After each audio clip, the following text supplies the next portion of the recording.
A crossover is crossover dribble. crossover. Kyrie Irving. Crossover in the lane. One of the most famous crossovers of all time. Behind the back, an ankle breaker on Chris Paul. Crossover. Double crossover. Crossover continues to evolve.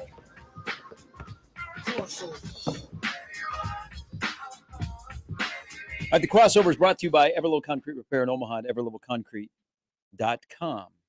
Busy sports day, boys. Yeah, we got sports all over the place. I know all it is sports. And I think when Shafe was on with us, he was wearing his sports hat that just says sports. He does have that hat, yes. Which is one of the best hats in the world. Sports. Sports. Sports. It's a good day to wear it. Was Schaefer going to a high school game tonight? I don't know. What's he taking in tonight? I don't The know. volleyball semifinals? Doubtful. He's not doing East Lansing. No, he's not. No. He's not much of a traveler. Not He traveling doesn't anymore. travel as much. He's Denny Matthews. Yeah. Keep him at home. He's got pickup hockey to play in the morning. I feel like Shave's going to pick and choose his Big Ten venues. And again, I feel like I've spent all week just banging on East Lansing, but it's just How come we can't stop eating those? it's a very meh Because they're so destination. small that God you don't dang. get full with the What is it? squares of What you got there? So we Butterfingers. still have leftover Butterfinger. Halloween candy in this Oh. building. And our receptionist, Miss Cynthia, the best in the world, she has that big bucket of candy. And it's Butterfingers.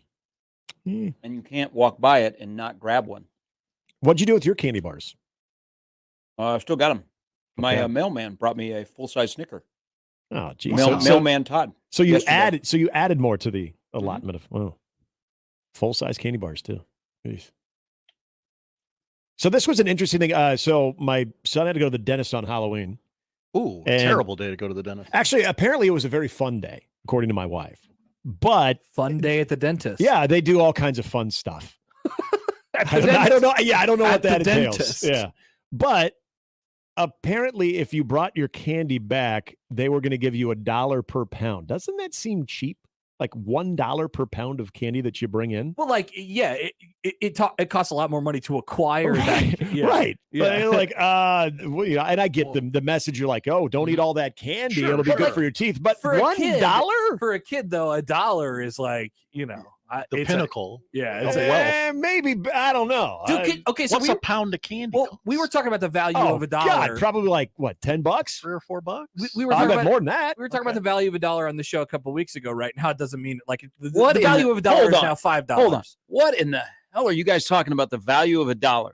Were you talking about like the other, Remember what we were talking like, about? were you talking about like the pound and stuff? Or is this something all of a sudden became a No, very... you were here, Gary. The We were all- Sacagawea? Oh, yeah. I remember bringing up a Sacagawea. $1 is now like $5. Yeah, yeah. Right. So, but Yeah, because like the dollar value meal is now like the $2.50 value meal. my question is, does the same thing apply to kids? Like we were amazed by $1. We was like, wow, No. I could do so much with this dollar. I want to collect all the dollars.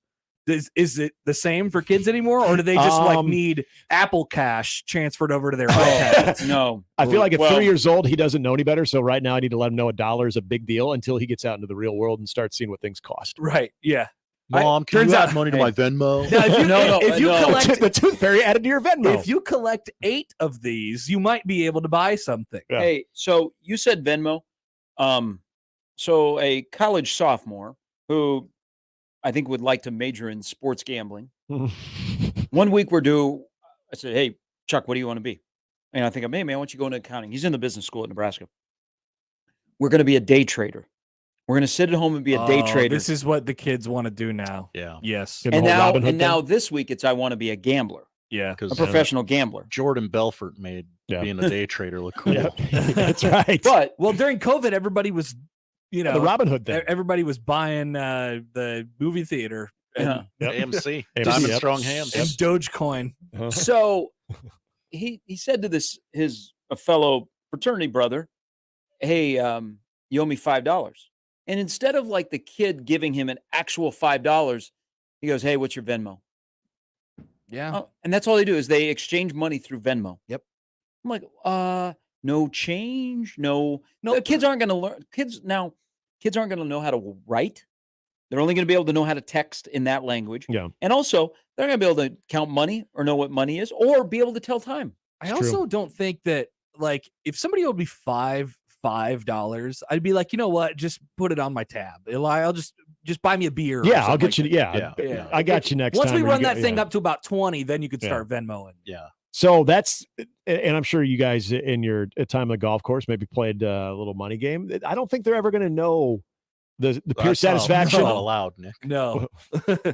But Locker room gambling talk. is illegal at Bushwood, sir. I feel like the joy of actually having to hand over a little cash at the end of the round and getting a little cash at the end of the round, as opposed to, all right, Yes. so what's our totals? All right, just Venmo. And Like then, that's like getting the actual Agreed. cash in the hand, Agreed. man. I like that. That's something kind of cool. And then you you never know- know that. and you know what you do with the cash? You buy everybody drinks. Yes, And it goes right back to the cause. it ends up being Yeah. a very, moot point. But yeah, when you got to put it right down on the table and there it is, Yeah. as opposed to, here's my Venmo. and you account. got to bring cash too. You Yep. got to be prepared gotta for stop. it. All different denominations. Got to of stop cash. at the ATM, get some cash. That's why I like this little Iowa trip I do every May, because it's all in cash. There's no Venmoing going on. That's nice. It's all cash. It's harder now to I've noticed, because I am the owner of many $100 bills. I have lots of Oh, $100 damn. bills. Whoa. Good for you. Are you there, Ball. collecting? Right. or- No, I big just- baller. I'm just like I had a nice night at the casino one night, and so I have all these $100 bills,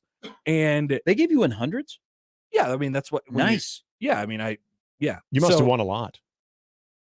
several hundred. Yeah, several hundred. Good on you. And then, so you have a bunch of $100 bills, but I found that $100 is more difficult to break now. That's true. Yeah. You can't find places that have enough cash in their machine to cash the $100 bill. It's just the gas station, right?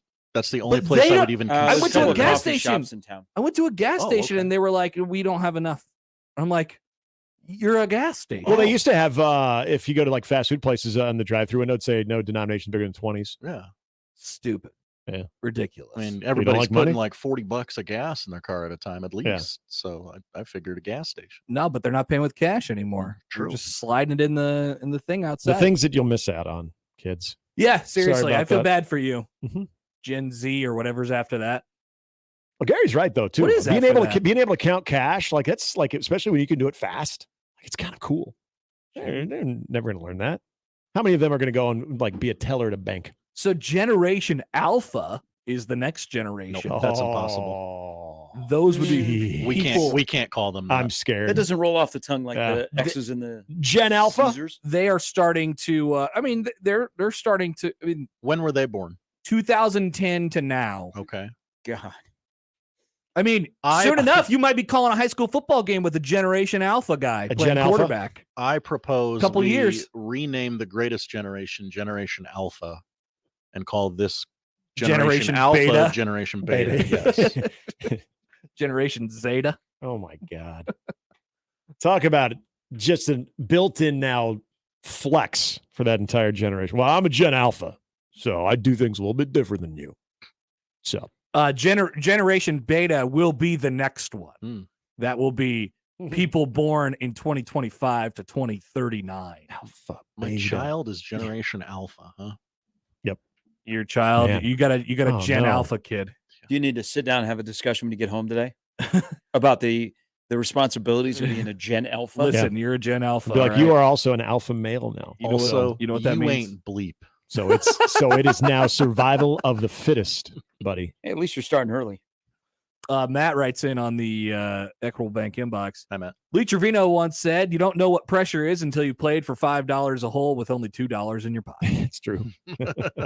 that is wise. I'm guilty of that. That's Very for sure. true. I'll get you next time. Yeah, I've had to throw in a couple IOUs before too. Or hey, you just want me to buy you a beer? I'm short. Yeah. That's okay. Like, That's why oh man, I thought I brought You 20. find a golf course that mostly public golf courses that have the ATM. They do. Oh yeah. Oh, we've used that before too. Where we've had one guy who's gotta go notorious for back in. that. Yeah, he's always notorious for it. He's like, oh guys, I didn't bring any cash. They're like, well, you knew what we were doing. And then we always had the one friend like, that's all right. They got an ATM in there. We'll follow you. Yeah. And so he would eventually Don't go worry. to the ATM. You're gonna get me the But money. then I get the surcharge of that ATM is like $5. Most Like, of the- yeah, that's your fault for But not bringing it. Don't most of the banks now just pay for the surcharge? No. Okay, never mind. Maybe that's just me. It depends on where the ATM is located. I had to use an ATM at Tiburon, and there was like a $6.50 charge. You've been to Vegas. There's no place in Vegas that says, No, not the $10 ones, but like the $2 ones. like the $2 to $5 ones. I have not seen. I've never had mine. I've not seen one of waived. those in a while. They have one at Tiburon. I can tell you that. Nice. But you could go into the ATM machine and can become a Friends episode where Matthew Perry got stuck in an ATM machine. He got stuck inside of it. A vestibule. Yeah. During a Friends episode. Yes, it was actually like one of his best moments of Friends. Wow. And also Rest in peace. the Costanza moment where he wouldn't give his ATM. Bosco! Come on, George. Clearly everyone can tell you're lying. Another good locked in an ATM moment. I'm stuck in a vestibule with Jill Goodacre. But I can't. I honestly cannot remember the last time I went to use an ATM. Really? Yeah. Come on, get some cash. Couldn't tell you. I don't carry cash.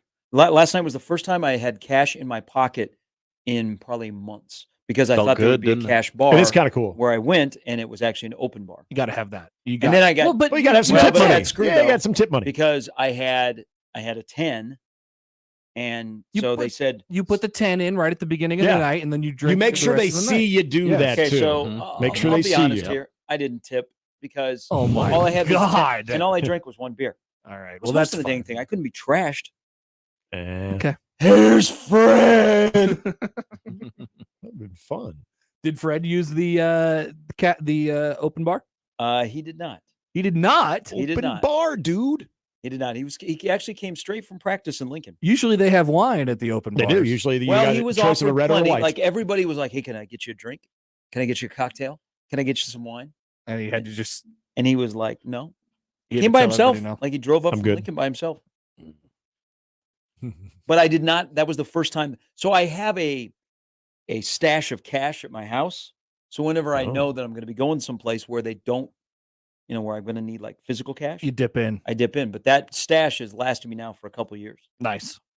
because I just don't use cash. Yeah, anytime I have cash in my wallet, it's usually there for a long Well, time. there's more and more places don't take cash. Yeah. I mean, you can't go to a ball game in this town and pay cash, Right. or if you only have cash, you have to turn it into a card.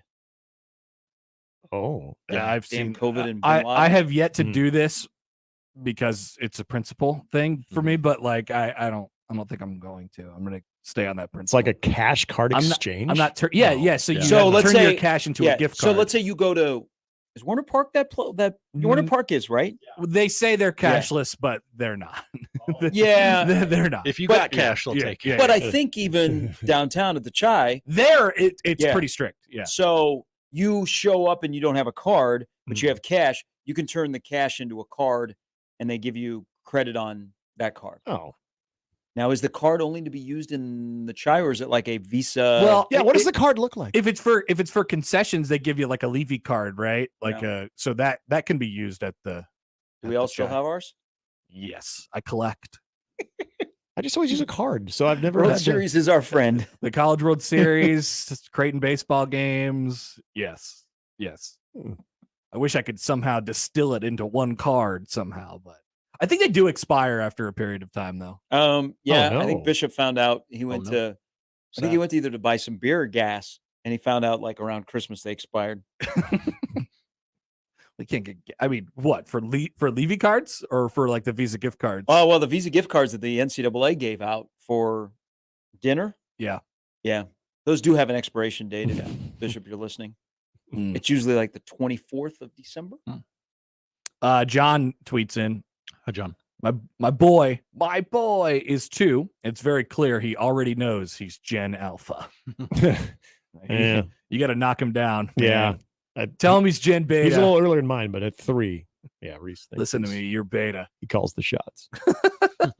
Thinks he does anyway. Yikes, Then he goes, "You man! better I got a didn't. book." That's tough. That's tough. It is tough. First digital Gen Alpha native is tough. generation. Because the millennials are Gen Y technically, so somehow we ended up at the end of the alphabet. I guess it's because it's what we're. So Gen Z is technically the 26th generation of Americans. Mhm. Is that what we're? Is that the Yeah. math on that? Alpha, beta. So then we have to just start it over. Mm-hmm. They need a cool nickname. I guess we Yeah. haven't gotten there yet. It's not like there are 26 generations running around at the same time. Right. yeah. You can reuse some of these Yeah, I feel like you names. could, yeah. Okay. You could go back. Somebody comes up to you, is like, "Yeah, I'm a time traveler, the first generation American, So I get generation Alpha." I get the baby boomers. I get the greatest generation, which Mhm. your youngest age today would be 100 years old. Yep, they're gone. Not all of them. Not all of them. Sister Jean isn't. Sister Jean might be the only greatest generation person left that we know about. Mhm. Good point. She's sharp as a whip. too. Jimmy Carter, maybe. Jimmy Carter in the greatest generation. Now, why was the next one called the silent generation? Between baby boomer and the greatest, why was it called the silent? So what years was that? 25 to 45. Oh. So baby boomer was 46 to 64. They just put their heads down and they worked. They were Yeah, set. they're there. Yeah. It was yeah. meant to highlight the generation's collective cautiousness and passivity compared with more rebellious and outspoken generations. The silence may have come from the difficult times they grew up in, Great including Depression. the Great Depression, Yeah. Mhm. World War II, and McCarthyism. Mhm. And McCarthyism, huh? Yeah. That's where the silence comes from. Damn Tom McCarthy, voice of the Phillies. All right, give me the next couple. What else are we looking at here? So next was baby boomer. the boomers, which they That's our parents, that essentially. that nickname is pretty well ingrained. Greatest That's a tough generation silent there, too. Baby boomer, They're Gen tough. X, They're a tough generation. millennials, Gen Z, Gen Alpha. So Gen X hmm is what to what? 65 to 80. 65 to 80. Yep. That's me. I just got into Gen X. Gen X. 79. Mm. X Factor. That's why I don't fumble a So lot. actually, I mean, Rule tried to say it was a football thing. It's actually a tribute to Yeah. He Gen is. Xers. I mean, he Yeah, is a he is. Gen X. Yeah. Yeah. He's a It's Gen X. basically it's a cult. So he wants his players to follow him. So when they go into the end zone, they give it a little Gen X. What are It's some not throwing the bones. It's not carrying the ball proper way. It's a tribute to Gen X. What are some descriptive characteristics of Gen X? Josh, do you have that in front of you still? I Tall, dark, and handsome. No. No, Loves to do hype videos. If we Gen die, we die. Xers are A warrior is not the typically- weapon, and the weapon, whatever. typically described as resourceful, independent, and good at maintaining work-life balance. Mm. They were Okay. the first generation to grow up with personal computers. Gen Xers tend to have liberal views on social issues. Interesting. They are more ethnically diverse than boomers. Yeah, that's definitely true. That would be true. Yeah. That's definitely true. Oh yeah. yeah. I'm For a just variety reading of reasons. Encyclopedia Britannica, everybody. Don't get Yep. mad at me. Okay, Not political. I feel like that last part is on the nose. What are the millennials known for? Oh, jeez. Trouble. Now, I think I'm smack dab in the middle of millennials. Yes, you are. I'm an elder millennial. Instagram. We're the You are. more like Facebook. Well, yeah, probably. but The next one is the millennials get painted with the like the social, the media influence, social media influence, and a lot of that gets put That's on the true. on the millennial. But I think that's the much younger millennial. we created the internet. Influential in the workplace, confident with technology, cautious about their personal data, and quietly optimistic about the environment. That last one might not be true. Quietly optimistic. Yeah, how you guys? So how you guys feel about the environment over there? well, Are you guys optimistic? I guess the optimism Somewhere in comes between? from nothing's going to happen before we die. Yeah. I So got- you're I so got you're that. selfish is what you are. That's what you are. You're selfish. Yeah. Does it say selfish in there too? Jeez. Nostalgic, competitive. They love to travel and are avid savers. Now, those two work in Yeah. competing with each other. Mhm. There is some saving, but it all goes to traveling. Yes, Yes. apparently. And avocado toast. Millennials. And beanies. Yep. A lot of granola types. Gen Z. We're the Gen Zers are What are they? in the workforce now. I just love this generation alpha. They've graduated pretty much all of them are at If least you- in high school. If you're Gen Alpha, you can't be soft. You just cannot be soft. Well, I don't know, man. If you're an alpha, you can't be soft. It usually gets softer and softer as we know. go. I couldn't know. imagine a generation softer than Gen Z. Yeah. But now we've got alpha, and hopefully that the script is flipped. And they're going to be the toughest generation we've ever seen. I don't know how it's possible, but that's if you're an alpha, that's how I would The describe Gen Alphas come up and they're like, yeah, I came up in the school of hard knocks. The TikToks were really getting after me. The comment section was just horrible. So I just had to grow up with all that stuff. It really shaped my life. It will be a story to be told for sure. And the first Of Gen overcoming adversity. the first Gen Beta is set to be born here in about a year. Okay. So Beta's coming. according to a quick Google. Just awesome. Can't wait to see what other generations are going to shape themselves as. Desmond Howard's having a bad day. Yep, he Yeah. always is. He is one of the rare ESPN people that are not pushing the Michigan thing. Now, I get it. He's a Michigan man. So isn't it interesting how ESPN, which has no connection to the Big Ten, except for Desmond Howard's on their pregame show, is going all in on Michigan needs. Like, there's new stuff all the time from ESPN reporters. Yep. Where Fox is a little bit more cautious in their relationship with the Big Ten, whether it be Joel Klatt, Urban Meyer, or Mr. Selfie, Tim Brando. Oh yeah, man. I was watching the ESPN pregame show last night for Duke and Wake Forest, the college football live thing. They did not mention a single Big Ten team one time. You know, it's not in their view anymore. So it's ESPN versus the world, and it's the world versus ESPN at this point.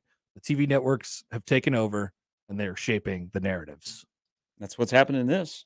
Mm-hmm. I mean, that's why Desmond Howard's like on an island. Yeah. He's got to protect him being a Michigan guy. I wonder if he remembers what he said in 2020. Yes. If not, I'm sure every Nebraska fan that is on social media will remind him. Yeah, Many people I'm are- already sick of seeing that story. I've already saw on it. Twitter. Many I people saw are calling. The On3 story, and then I saw someone quote tweeted, "This was Desmond Howard on Nebraska wanting to play football in 2020."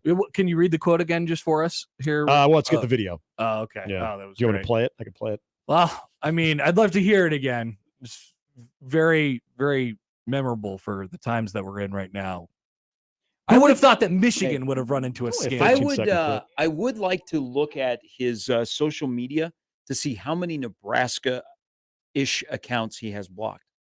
Oh yeah, Oh yeah, I imagine. Connor, I do you imagine. want to hear it? It's 13 seconds. Yeah, fire it off, yeah. Josh. I've heard Gary it doesn't before. have his ears in, but It's okay. it's okay. Throw it up. From the chancellor and the president and Scott Frost, and not one behind closed doors, a public apology. Or if I'm Kevin Warren right now, I'm working on the way to get their ass out of the Big Ten.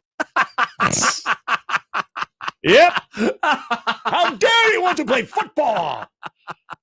Not in lockstep with the Big Ten. Since that's a normal reaction, Yeah. let's You know what? kick them out. Let's get him out of here. I say we kick Michigan out. They don't get it. They just don't get it. Remember those times? Chattanooga. Oh man, the whole thing. Yeah. So Okay. step by step, 2020 was quite the adventure. Big Ten, can we play Chattanooga? Please? Please? No, you're going to have to play Oklahoma. Oh.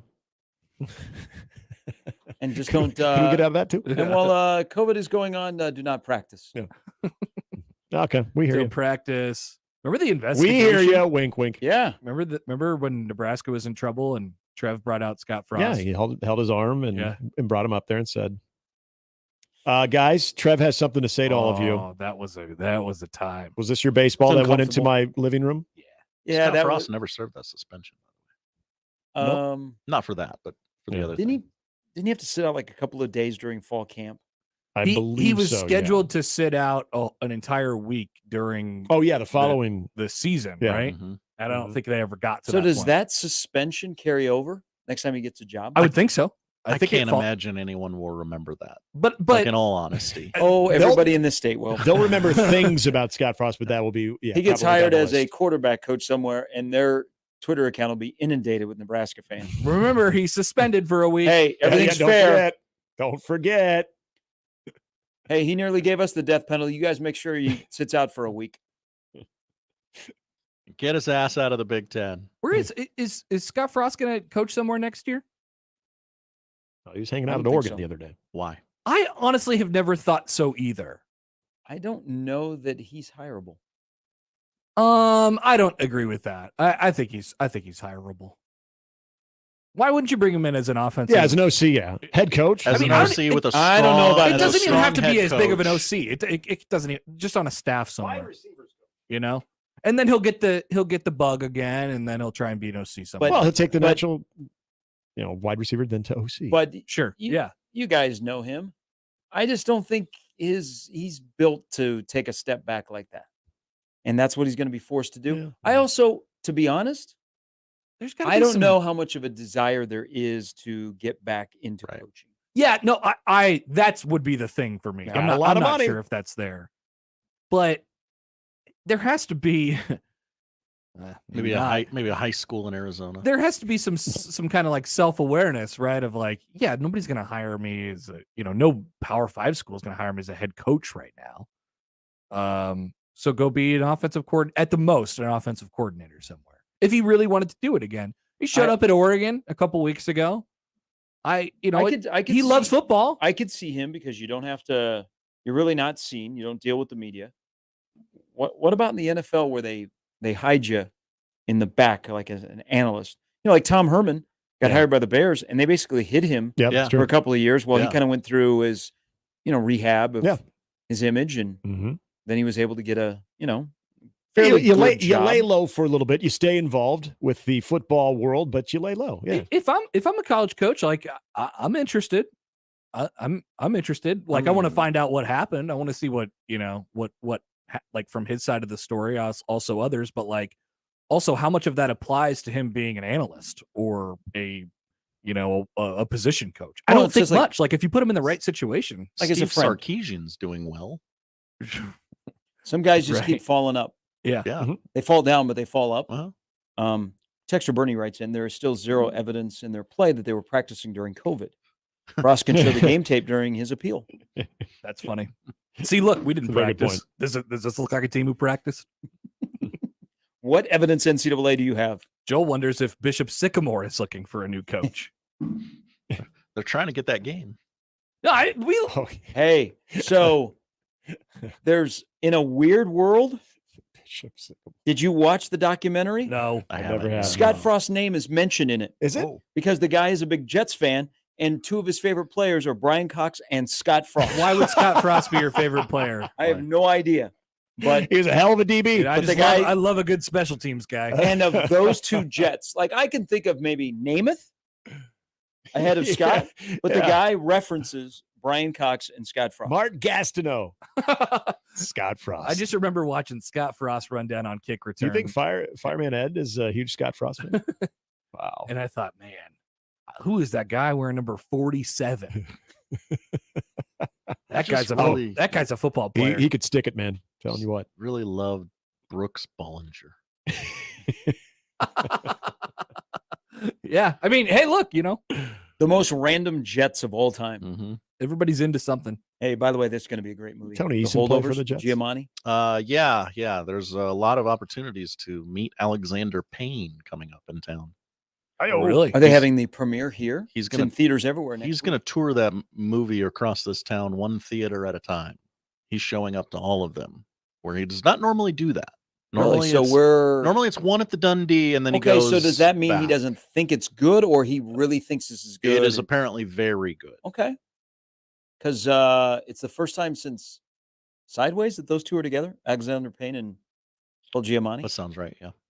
Josh, you want to interview him? You want to talk to him? I never thought about it. Guess we could. Just you, though. Just me. Yeah. You don't want to talk to Alexander Payne? I mean, I do, but I wouldn't be. I'm not prepared for it at the moment. I don't know the catalog much. Just ask jokey joke kind of questions. Yeah. I just want to ask him about how he discovered That's Chris what Klein. I would do. Because I know the story behind that. Your boy Chris Klein. Yeah, I just want to know. I want to know. Maybe the better question would be: are you happy that your fraternity brother introduced you to Chris Klein? Just Connor, when you interview him, say, "Hey, would there be an opportunity I can be an extra in your next movie?" That's what I would do. That's what I do. I don't need a speaking part, but I do need to be seen on camera. You're an Alexander Payne legacy I because am. of your father. Yes. Yep. My dad's famously starred in a movie. Oh, yeah, there you go. Payne.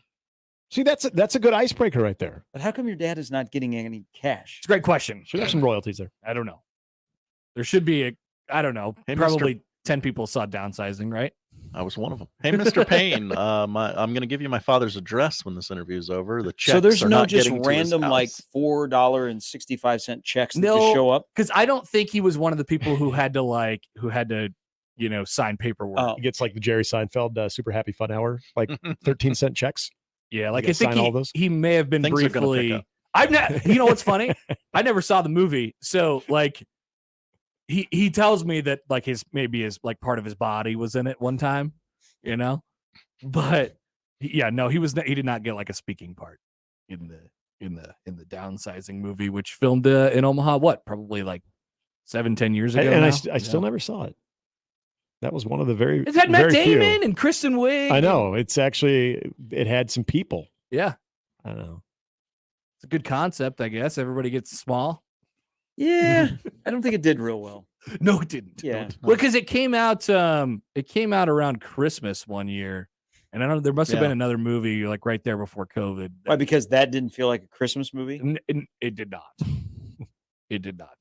Let's transport you to Omaha, Yeah. where life is exceedingly normal and nothing happens.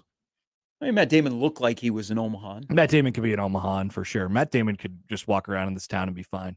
Matt Damon as the informant looked like he could have been a Midwest guy. Matt Damon could be anybody. He's one of the best. The only guy just that saying. Matt Damon couldn't be like a Vegas guy, you know, like Well, even about though Ocean's 11. I know, Okay. but like he doesn't have like the slick back hair. Oh, and like the mob kind of like a look. Vegas organized crime type dude. Yeah, like but big time gambler. Like Oh, okay. I know where the money is. Okay, I don't like I don't a think guy he who's on could the do that. inside. I don't think he could do that, but he could be like a normal guy all the time, anywhere.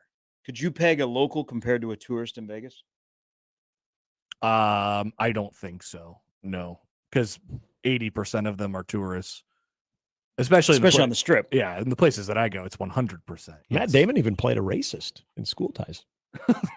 He did. Well, I'm sorry. He was an anti-Semite. See, he could be a racist. Yeah, he was an anti-Semite in School Ties. So you'd fit in Omaha. No, wrong. I'm not saying maybe not the word fit in, but I mean, it happens. It Big does. city. It does happen. There's a lot in many cities. All right. In many cities. 6-3. 6-3.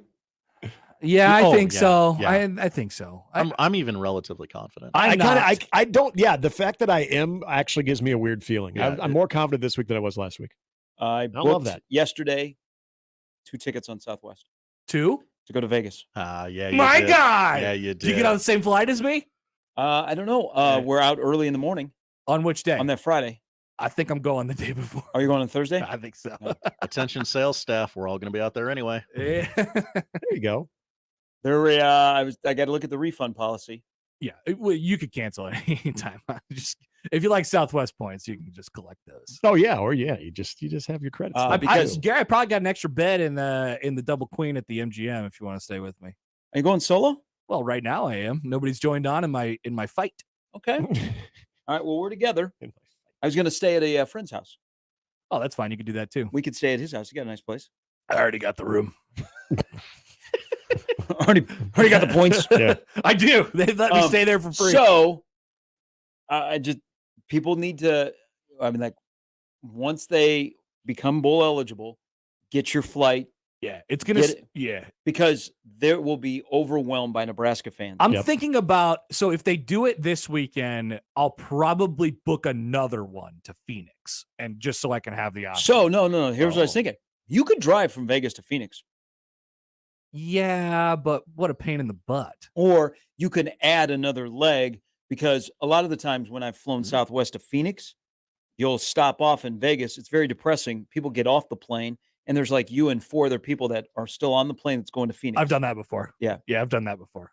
You guys don't do the direct flight to Phoenix from Southwest? That's It's what like I one would. of the best things about Southwest. Yeah. Sometimes you got to save some money. It is an expensive flight. I'll give you that. Isn't it like a 5-hour drive from Vegas to Phoenix? Yeah, not a big deal. Not a big deal, but I Go don't. through the Grand Canyon. Yeah, I don't. Oh, It's beautiful. Rather is. fly direct. Americana. Yeah, But yeah, I think I'm gonna. I'd probably jump on that second flight this weekend if Nebraska ends up winning. Because I mean, that's where it's gonna be, right? We're going Yep. Southwest, Yes. unless they win 9, Well, and then we'll go to Florida. and then we'll be in Florida, and we'll have to book a third flight. And then you're going the other direction. I got intel. I said this right at the beginning of our show. There were quite a few people who were going out of Epley this morning, to East Lansing, or flying to Detroit. Well, There could be more Nebraska fans there than we imagine. so I was thinking about this too. This was supposed to be one of the places, one of the destinations that you could get to on the Redway. Oh yeah. Oh, yes. Yes. on like they fly you out Friday and they bring you back Sunday morning. Oh, so we're a bunch of people maybe stuck with tickets and like, well, we got to go. Well, there's that airline's not flying. Yeah. Yes. And you haven't gotten a refund yet because Lincoln Airport says it's Redway's thing and Redway says nope. No, Yep. You it's ain't, LNK. So there's no money. you ain't ever seeing that money again. We can't get you that money. I know it's only $32, but we can't. We don't have. We don't have it. Very interesting business model. A little bit. But there was a big push. There were a lot of people in our industry. And then the head football coach was all over Redway Airlines. So I believe they did it a couple years ago. Well, when Nebraska went to Michigan State last, so it would have been in 21, where I think it was United. They did a thing where they would fly you out on Friday straight into Lansing, and then you come back on the Sunday morning. I wonder what happened to those type of things. That's a great idea for the little. Just take a little regional jet, same people there, same people back. Lincoln Municipal Airport still does it. I don't hear it from Omaha because they have so many direct Right. flights to Detroit. Right. Yeah, it would be Lincoln to Lansing. Oh, there Monday morning at travel agencies after Nebraska clinches will be busy, but do it on Saturday Yeah, do it because the right away. prices will go up. Oh yeah. Because all of a 3:30. sudden it'll trigger the demand coming from this area Mhm. for those flights, Here come and the price will prices. start getting jacked up. Just do it today. I can't believe I'm saying this, but just do it today. Just do it today. It's going Nick to happen. says. It's going to happen. You and I are tempting fate. Well, Like, what if they don't win another game the rest of the year because we booked flights on Southwest to Vegas? Many people have told us that it is Connor's fault if they don't make a bowl game. I did it All before on you, they yes. beat Northwestern. I did it the Northwestern week before that. You did game during the even bye? happened. Yes. I mean, if you really wanted to flex, you could have said I did it before they played Michigan. I was pretty confident after Northern Illinois and Yeah. Louisiana Tech. That was 2-2. I did it. that was a different time. That was a different time. I would not have booked a bowl trip at that point. But it's like Vegas. Even if Nebraska wins 9 games, they still go to Vegas because it's perfect. It's before Christmas. It's on a Saturday. You can fly out on a Friday or a Thursday. The game's on Saturday. Come back on Sunday. It's pretty perfect. And then we can go to the Frisco Bowl, hell yeah. sponsored by right. Scooters. Yep. Hell yeah. That's right. Brett McMurphy's latest projection had Rice versus Texas State. Luke McCaffrey, Excellent. Grant Banks. Yeah. Read my mind.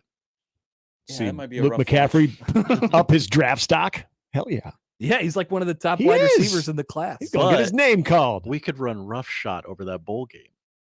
How many media members are going to That be is there? true. That is very true. We could get whatever we They wanted. credential all of us. And it, I know, I mean, that's think of why the scooter swag. They're not there this year because I think they're redoing the stadium. But the Bahamas Bowl, Yeah. where basically You they, can bring in a cooler. yeah, beer. you just walk into the Walk in. stadium. Yeah. You could walk into the team locker room. Come on No in, one will stop everybody. you. Come on in. The Reddit post of that, what was that, 4 years ago? Yeah. Of the person that just wandered into the locker room during halftime and wandered onto the sidelines. Yeah. Yeah. I mean, I have to now go back and look. Was that Reddit user Connor Stallions? Yeah, it Maybe could have been. Question to worth pay asking anything. now. Wow. question for you. Capital J journalism right there. I'd like to go to a place with a little bit more structure, a little bit more order, but you take what you can get. See, my thing with that would be like, okay, I am pretty sure there's no security and I can just walk right in. But what if there is and I end up in a Bahamian prison? Yeah. Okay, That's so not where you want to be. Yeah, the So- Bahamians don't take too well with so that. this is a good point. Because Connor and I missed out in They're still Indianapolis. pissed about of Firefest. G-Fed was there. Have you guys heard of G-Fed? No. So his whole goal is to walk on every Division I football Oh, yeah, stadium. yeah, He's yeah. on TikTok. You were saying that. And he's very creative. So he got on to Nebraska Stadium. He did. Yeah, not even a problem. No. I mean, he just whoop, I walk. remember this now. So there are some places that there is not a shot. Like every door is locked, like any tunnel, any of that kind of stuff. But he kind of like, if there's an opening, should I go for it? I don't know how he got into media days. I know. still don't know.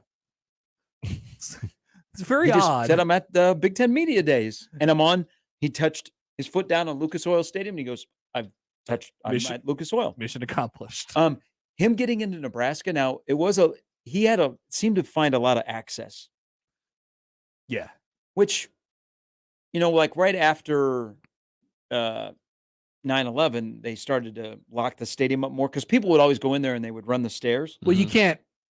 can't get there from the outside of the stadium. The entrance No. the entrance point. So he is went- on the west side. Yeah, he went through the west side, went through Yeah. the academic side, Yeah. and then just kept walking. He kind of looks like a college He student. does. Yeah. That's and then what he has walks going out for the him. door, and all of a sudden, there's the tunnel right there, and you just walk onto the field. He's like, yeah, what's this red carpet? It's like it's welcoming me. Yeah. And then, because you're already in that lobby, you can take the elevator, and boom, you're up on the suite levels, and you're up to the press box. Mm-hmm. Where he couldn't get into Ann Arbor. We tried that on a baseball trip once, try to get in. Ann Arbor, like everything was bolted, and Yep. there was no entry point. He also does the bit where, and people do this, where you see how long you could stay in the stadium after Yeah. the game ends. And sometimes they just don't check, and they're just there overnight. Or The lights are off and everything, and you're just there. So you guys know this. We need to get him here for the College World Series because they clear you out quickly. Absolutely. Remember we had a little incident last year with a parent? We did. I would love to see how long he can last at the Chuck. NCAA events, they keep it pretty tight. Yeah. They keep it pretty tight. But that would be the challenge. That would be They the don't want challenge. any freeloaders. You paid for one session, man. That's exactly right. You're not getting that second one for free. I'd like to ask a question of the dais here.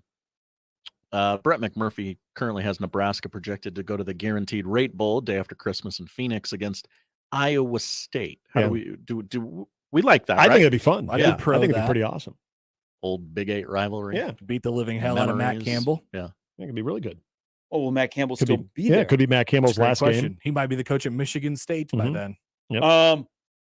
It would be a matchup of Thomas Fedoni against Ben Bramer. There you Yep. go. Yep. They could do the thing again where they say eat more bacon, Yeah. Oh, yeah, whatever. Well, yeah. so if I'm Phoenix and Iowa State's coming down and Nebraska's coming down, you know that they will run out of Busch Light. Yeah. Why is Busch Light so popular in Omaha? That's just Why? I don't. know. it's hard to know why. Yeah, I'm not really sure either. I'm okay with it. But yeah, I'm glad Not it a huge is. fan, Yeah. but it's like becoming one. Like Bud Light's been canceled. It's the beer of But Nebraska. see, and I Iowa. like. I have. Really? Yeah. Busch Like Light? Busch. Yeah, I agree. I was kind Yeah. of. Maybe it's because I'm not a fan. I was really surprised that Busch Light is as popular as it is in this town. I got one from a house while trick or treating. Yeah. Yeah. Did it have the deer? No, it had the camo can. Yeah. So yeah, a Excuse couple me? of places The in our orange neighborhood one. as well, they'll have the bucket of candy for the kids, and then they have a cooler, Yeah. and they Nice. ask you if you want a beer. Yeah, they were and like, I "Hey, had, we got one for the adults right over there." And Yep. there were little shots of Fireball and Oh, yeah. Oh, okay, nice. I had Fireball. cans of Busch Light. Yep, I had That's I next had level. Busch Light last year. This year I ran into a Coors Light one. I did not do that. I did not do that. Yeah, it's a great idea. This is how you make it fun for adults for Halloween.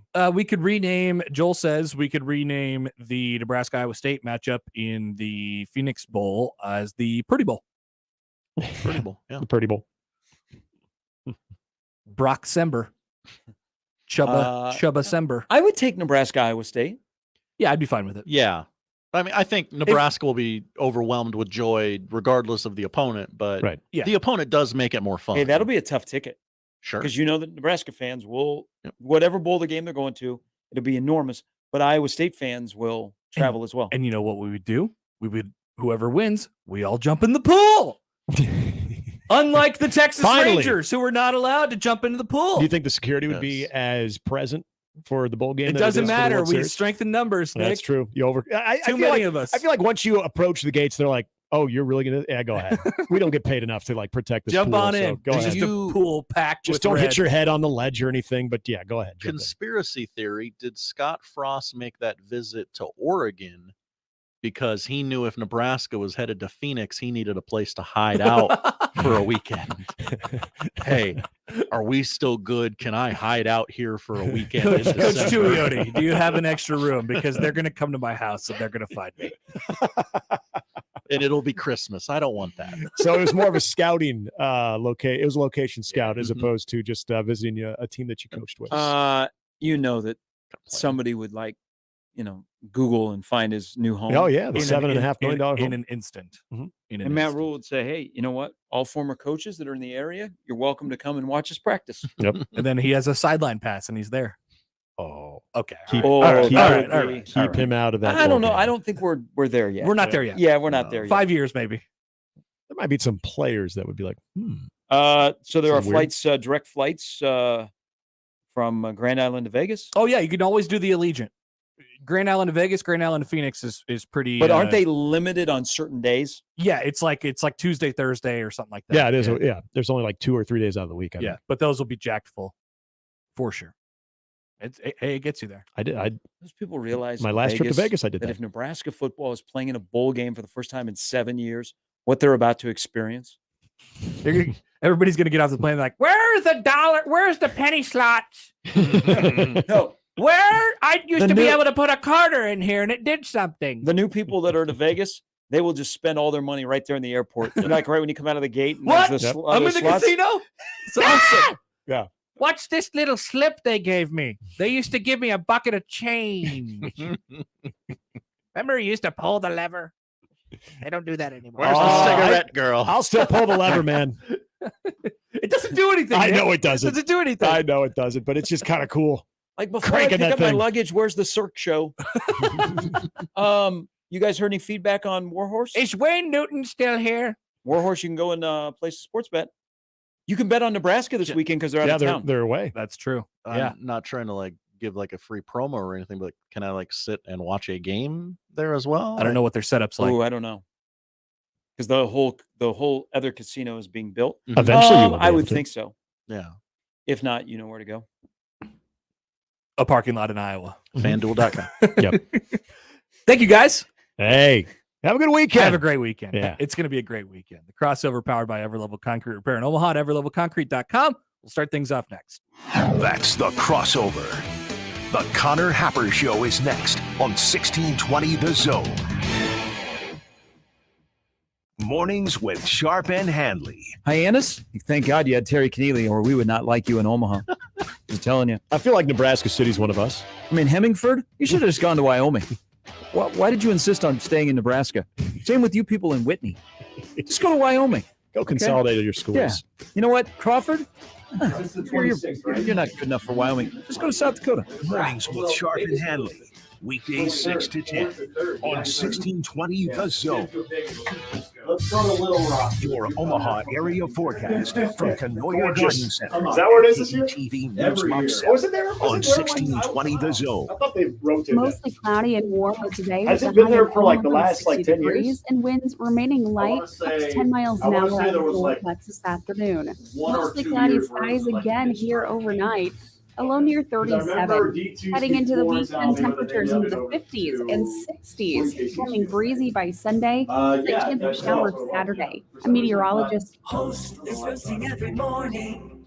Host is roasting every day. Since 1972, family-owned and locally roasted Host Coffee Service has been roasting the finest coffee for businesses and restaurants. If you're ready to change to a better coffee provider, it's time for Host Coffee. Omaha's best coffee since 1972. Host Coffee is always roasting something good for you. The most wonderful time of the year is upon us again. No, not Christmas. Oyster Fest at Shuck's Fish House. This Wednesday and Thursday, get $8 a dozen East Point oysters plus many other specials. All 3 locations. Find out more at shucksfishhouse.com. Come visit Omaha's own little corner of France, Les Voltaire, for mouth-watering appetizers and entrees, plus melt-in-your-mouth desserts and an extensive brunch menu on Sundays from 10 to 2. Dinner or brunch with friends, for a special occasion, entertaining clients, or just chilling with French wines with your favorite someone, Les Voltaire will make you feel right at home. Reserve their private party room today for birthdays, rehearsal dinners, and retirement parties. Les Voltaire, just off 156 in West Dodge Road in Pepperwood Village, and at lesvoltaireomaha.com. When families visit Omaha to seek medical treatment for their sick kids, Ronald McDonald House not only provides a place to stay, but access to food and home-cooked meals. So Ronald McDonald House needs your help to support those families with Stuff the Pantry 2023. Visit the Baker's locations at Saddle Creek or Pepperwood on Saturday. Show is most certainly over. From 10 to 4 to donate one or more of the items on the pantry wish list.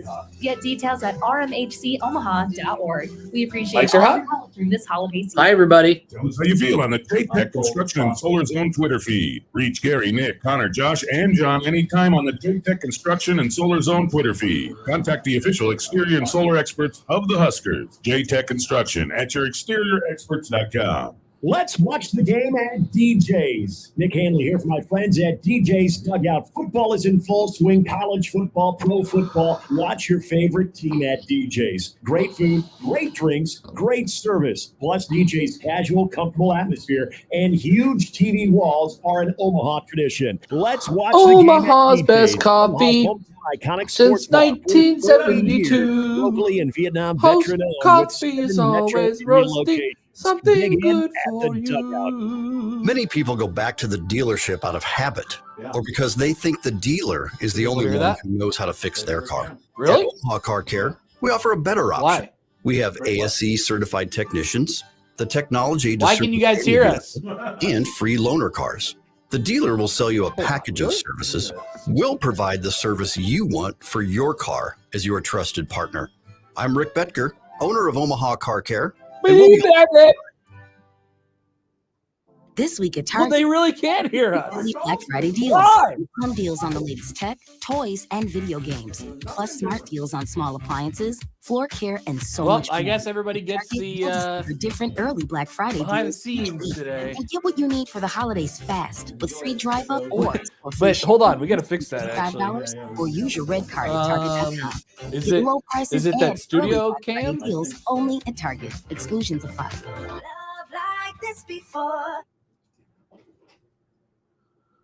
It's the Connor Happer Show with Connor Happer. Josh Hudson. Let's get ready to rumble. Licensing of the phrase "Let's get ready to rumble" just over the last 7+ years internationally is grossed approximately close to $400 million in retail sales. Really? You guys look like, what do they look like, Jimmy? Dorks. They look like a couple of dorks. On 1620, The Zone.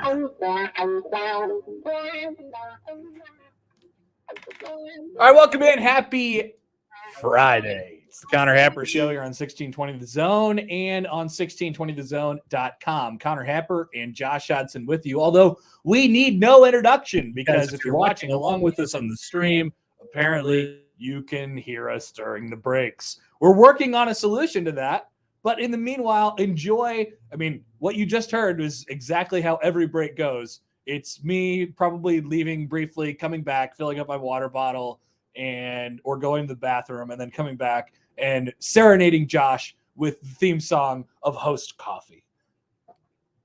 It's true. That's not a bit. That's pretty much how it goes. So that's day in the life of the Connor Happer Show. Star Wars Fiend wonders, Connor, what's the Amigos theme song? Do you take requests? That'd be a fun bit. We can just sing some. I would love to sing you guys songs during the break, if it indeed comes to that. But I think we're working on a solution to that issue right now. Can't exactly pinpoint what's going on, but we are working on it. Semper says he'd pay $50 a month for behind the scenes access. Wow, what a great money making opportunity! The next level is you get to hear us during the breaks. It's just us two, you know. Maybe somebody will pop in during a break sometimes. Maybe Michael Severe will randomly show up one day. Maybe Tech 9 will randomly show up one day. But it's usually just us talking about what we see on the television and making jokes about things. It's not all that much different from what you would hear during the show. Star Wars Fiend also comments that Connor does have some pipes. Many people are saying this.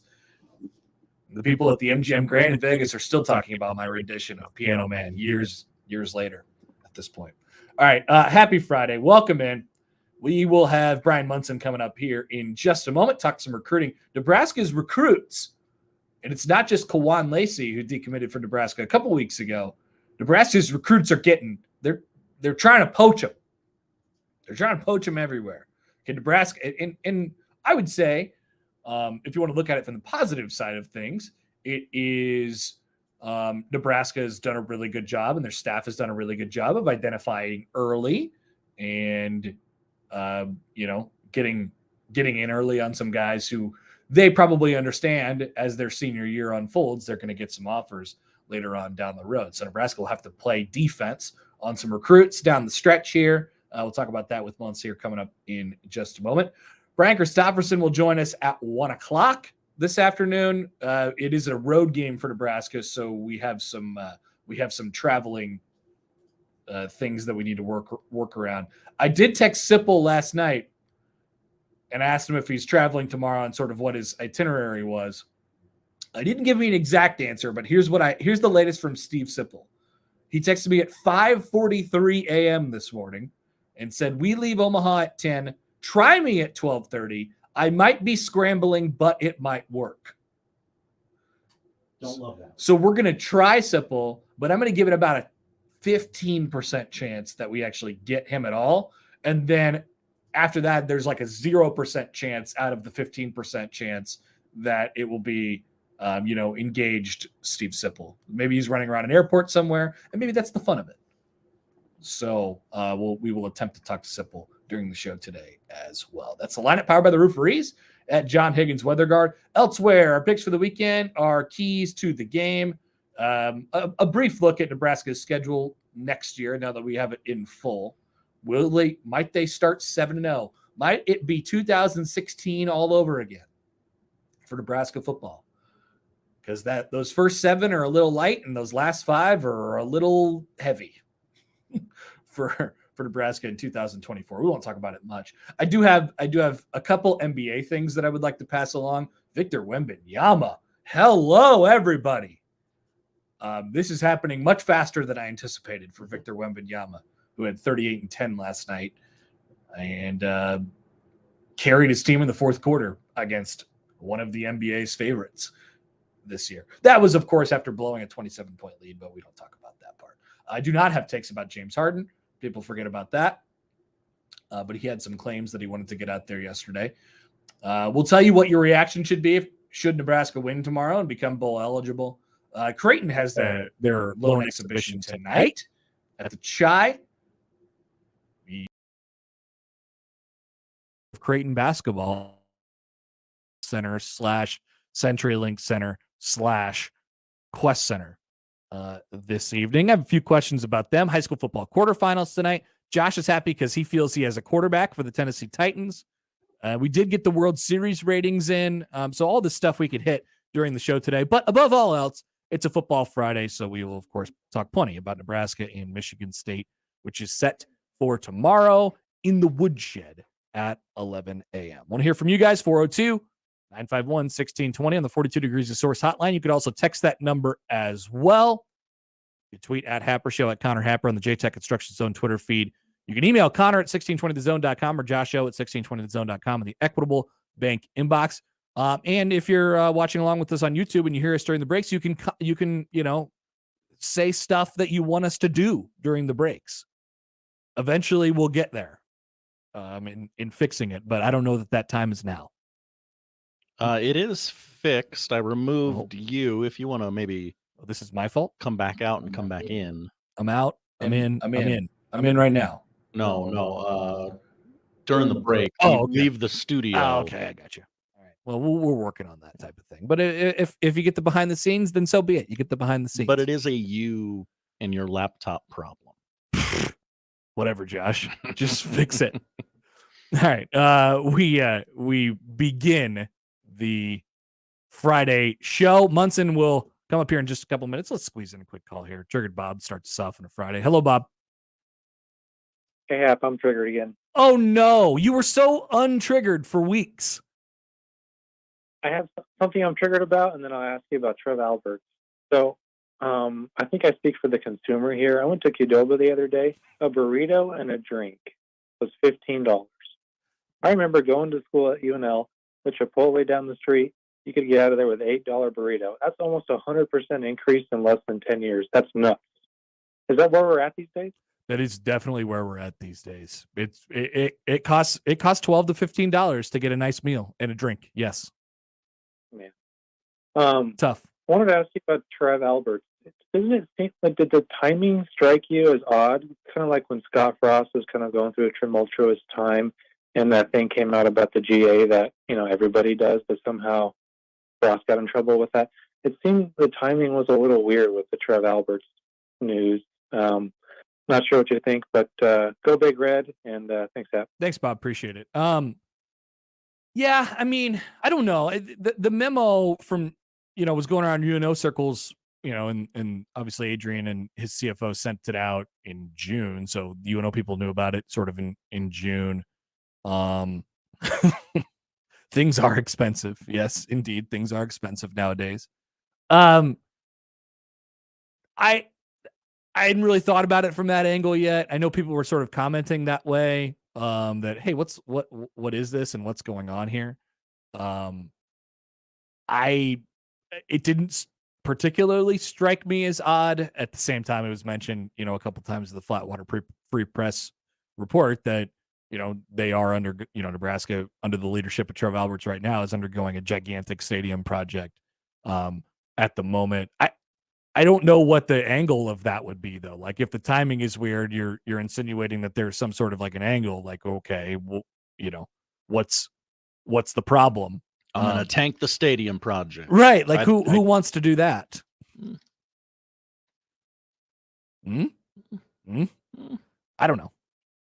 So to answer your question about, like, not really. And I don't know that it's like I don't know that it's nothing, but as of right now, I don't know what sort of comes of that. I don't know if it's something maybe you just store away in the file cabinet for a couple weeks or months, and then you sort of see what becomes of it. Or the next time Trev Alberts, gets to answer questions publicly, I'm sure it'll be certainly asked of him. But I don't know. In the middle of a football season, I'm not sure that necessarily needs to be in the middle of people's conscience right now, although it's certainly notable. So I don't know. That's the best answer I suppose I can give you. And yes, to the other thing, things are expensive now.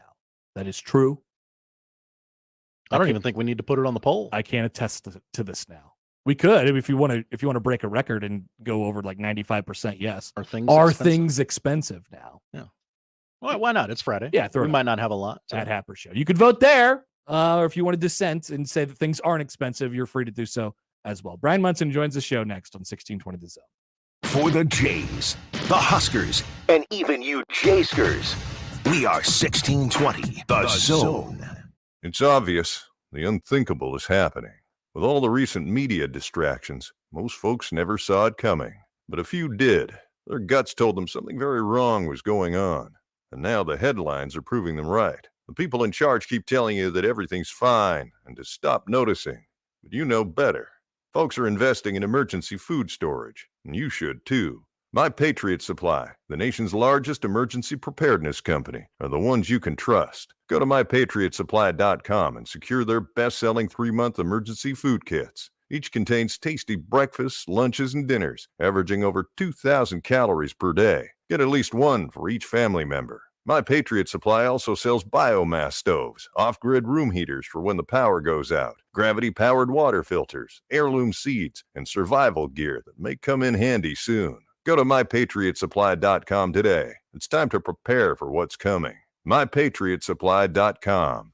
Wesley Financial Group is not a law firm. This story is called The Ugly Truth About Timeshare. If you think you've done your family a favor by buying a timeshare, you need my help. Hello, I'm Chuck McDowell, CEO and founder of Wesley Financial Group. 10 years ago, I started helping folks cancel their timeshare. And in the process, started what's now called the timeshare cancellation industry. Timeshare is the only thing that you can buy that you can't tell me how much it's going to cost or when it's going to end. When you buy a timeshare, you give them a blank check. Fill out any amount they want for annual maintenance and assessment fees. The crazy thing is, this never ends. Even when you die, your family's now going to be stuck with this burden. Stop the insanity today. Call my office now. If we take you as a client, I guarantee we'll cancel your timeshare or you'll pay nothing. Call for your free information kit. 800-462-3333. That's 800-462-3333. 800-462-3333. It started in Lincoln. Now it's in Omaha. It's Muchachos. At the heart of Muchachos is family. Muchachos uses new Mexican flavors with smoked barbecue passed down from generations. This flavor sensation is called New Mexican Barbecue Fusion. Come get your eat on and nosh on slow smoked pork brisket, chicken, queso, and mac. Try the fan favorite Hatch Mac Burrito with a craft beer or margarita. Muchachos is south of the Old Market at 1285 South 13th Street, or check them out at yomuchacho.com. Listen to 1620 The Zone weekdays for the Big Red Practice Report presented by Tickets for Less. Visit ticketsforless.com and use promo code The Zone to score incredible savings for your favorite team. It's the Big Red Practice Report brought to you by Tickets for Less. Hi, this is Doug Nodgard with Equitable Bank. Great service never goes out of style. When the digital age dawned, many said computers would be able to handle many of the interactions that used to take a person. Boy, were they wrong. How many times have you called your bank and gotten a recording to press 1 or 2? Not at Equitable. Not only does Equitable answer your call in the first ring, it's answered by a human being. That's because Equitable Bank values its customers.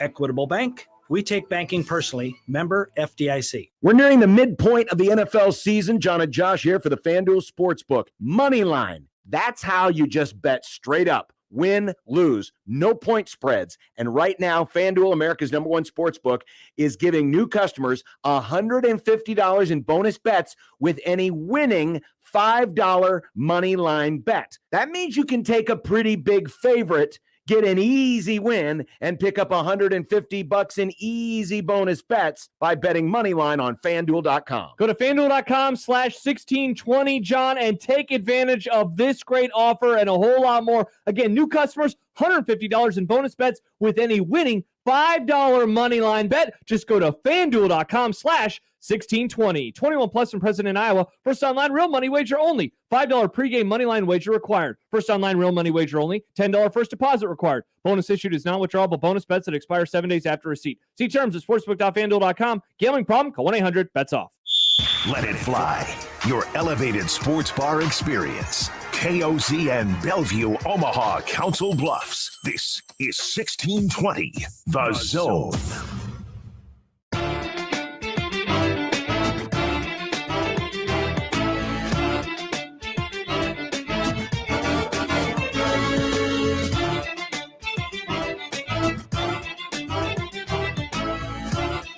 All right, welcome back. We're the Connor Happer Show here on 1620 The Zone and on 1620thezone.com. We'll try and track down Bryan Munson for your Friday recruiting update. In the meantime, you have this here from Brett McMurphy. It's not, I know, people, I say that in the tone that I said it, and people are probably thinking, uh-oh, what's the problem? That's not a problem for Nebraska. Is it a happy birthday tweet? It's not a happy birthday tweet. And it's not a latest bowl projection. Yeah, that's Brett McMurphy. Okay. Colorado quality control analyst Pat Shermer, which Pat Shermer is a quality control analyst at Colorado, by the way, will take over play calling duties from OC Sean Lewis against Oregon State this weekend, sources told the Action Network. Deion Sanders must elevate Shermer from analyst to full-time coach to be eligible to coach. Lewis will still signal the plays in, a source said, but it's unknown which assistant will be demoted to make room for Shermer's promotion. Shermer was an NFL offensive coordinator with 4 teams, most recently the Broncos in 2021. He was a head coach, too. And was the former head coach of the Giants and the Browns. Oh, okay. So, Colorado just demoted their offensive coordinator, who everybody thought very highly of, in the middle of the season. Sounds normal. I mean, very unlike them to have a knee-jerk reaction to things.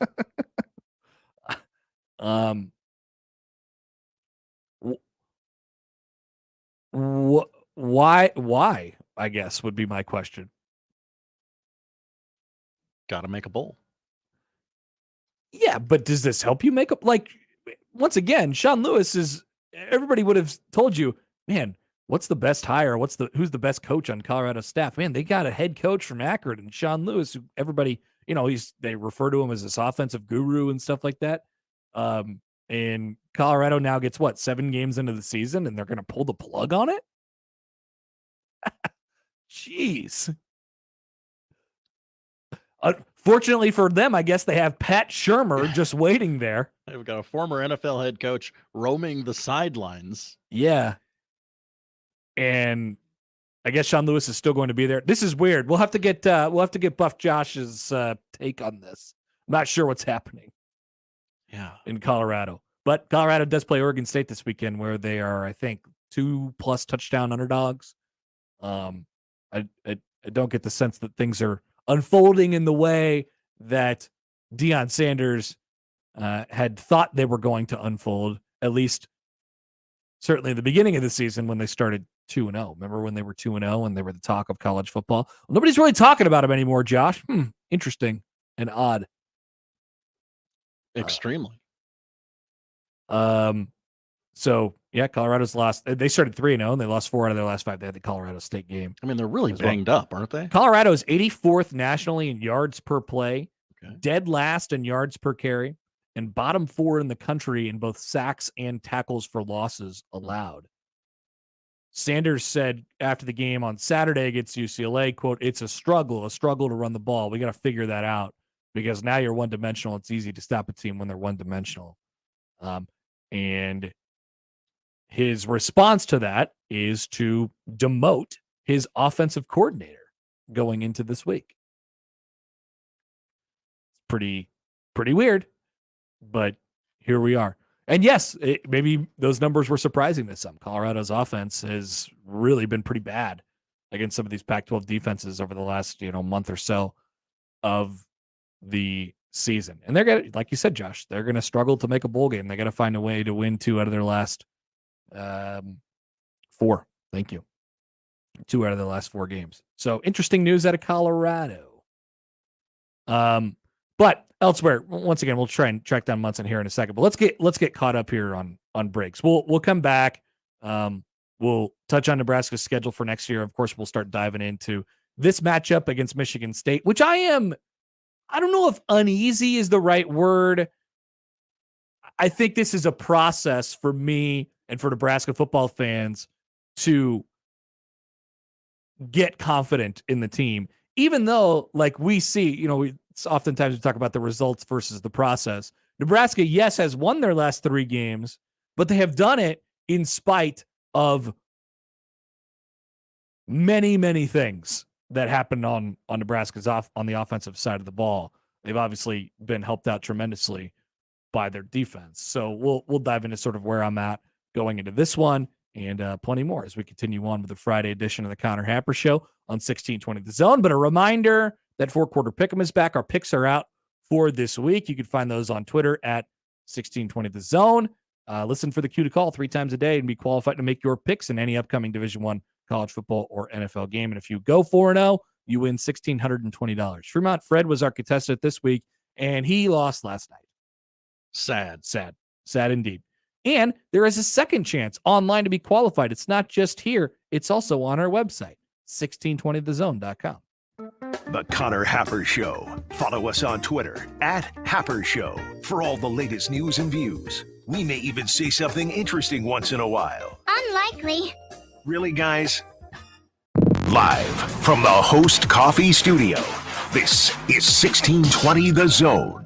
It's the most time-honored tradition to start the weekend, grabbing a cold one from a local Nebraska brewery. Let's be real here. It's hot outside, and you don't want to drink the same boring beer as those Hawkeye fans. Drink icy cold, Nebraska-brewed beers, cider, or seltzers instead. Each week, we're putting the spotlight on a unique Nebraska brewery with One Beer Friday. Share your brew on social media with the hashtag One Beer Friday, and you'll be entered to win a $25 gift card to a local Nebraska brewery. Nebraska is the good life with great beer. Click nebraska.beer to learn more. Email us on the Equitable Bank inbox with whatever is on your mind. Zone Inbox is brought to you by Equitable Bank. We take banking personally. You can get me, Gary, at 1620thezone.com. We want to hear from you on the Equitable Bank Zone Inbox. Hey there, fellow gluten-free enthusiasts. Get ready for a flavor-filled journey with O Cookie O's, your local creators of the inherently gluten-free, protein-packed cookie donut bakery. Imagine your favorite gluten-free goodies delivered right to your door. With the holidays around the corner, O Cookie O's is spicing things up with new flavors every week. And for a limited time, get $50 gift cards for just $25 at nrgomaha.halfoffdeals.com. Be the talk of the dessert table this Thanksgiving and Christmas with the gluten-free and vegan awesomeness from O Cookie O's. Hey everyone, Josh Peterson here with Dr. Lance Kugler of Kugler Vision. You know, it's been 5.5 years since I had my procedure done at Kugler Vision. I remember going in for the eye analysis and finding out, hey, there's something other than LASIK. That seems to be such a misnomer with so many people, but that's not always the case because there are actually 7 forms of modern vision correction. Sure, yeah, and obviously LASIK is a huge part of what we do, but as technology improves over the years, over the decades, we continue to add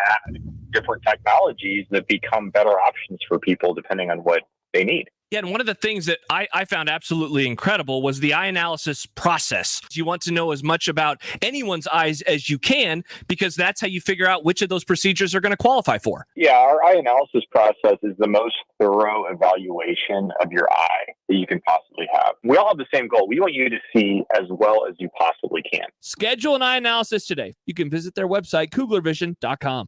The Chase Ink Business Premier Card is made for people who make things happen, like me. I'm Sam, founder and CEO of Manifest, a product design company that makes everyday products designed smarter. I get 2.5% cash back on purchases of $5,000 or more, plus unlimited 2% cash back on all other purchases, which helps us make more smart ideas into a brilliant reality. The Ink Business Premier Card. Learn more at chase.com/business premier. Chase for business. Make How's this? Real business owner compensated for their participation. Can anybody hear me? Restrictions and limitations apply. Cards are issued. Anybody hear me? FDIC. You hear me? Tuesday is our biggest local giving day of the year. What the hell? On November 28th, let's celebrate what the Metro can do together. Donate to your choice of local nonprofits on Giving Tuesday and year-round at shareomaha.org.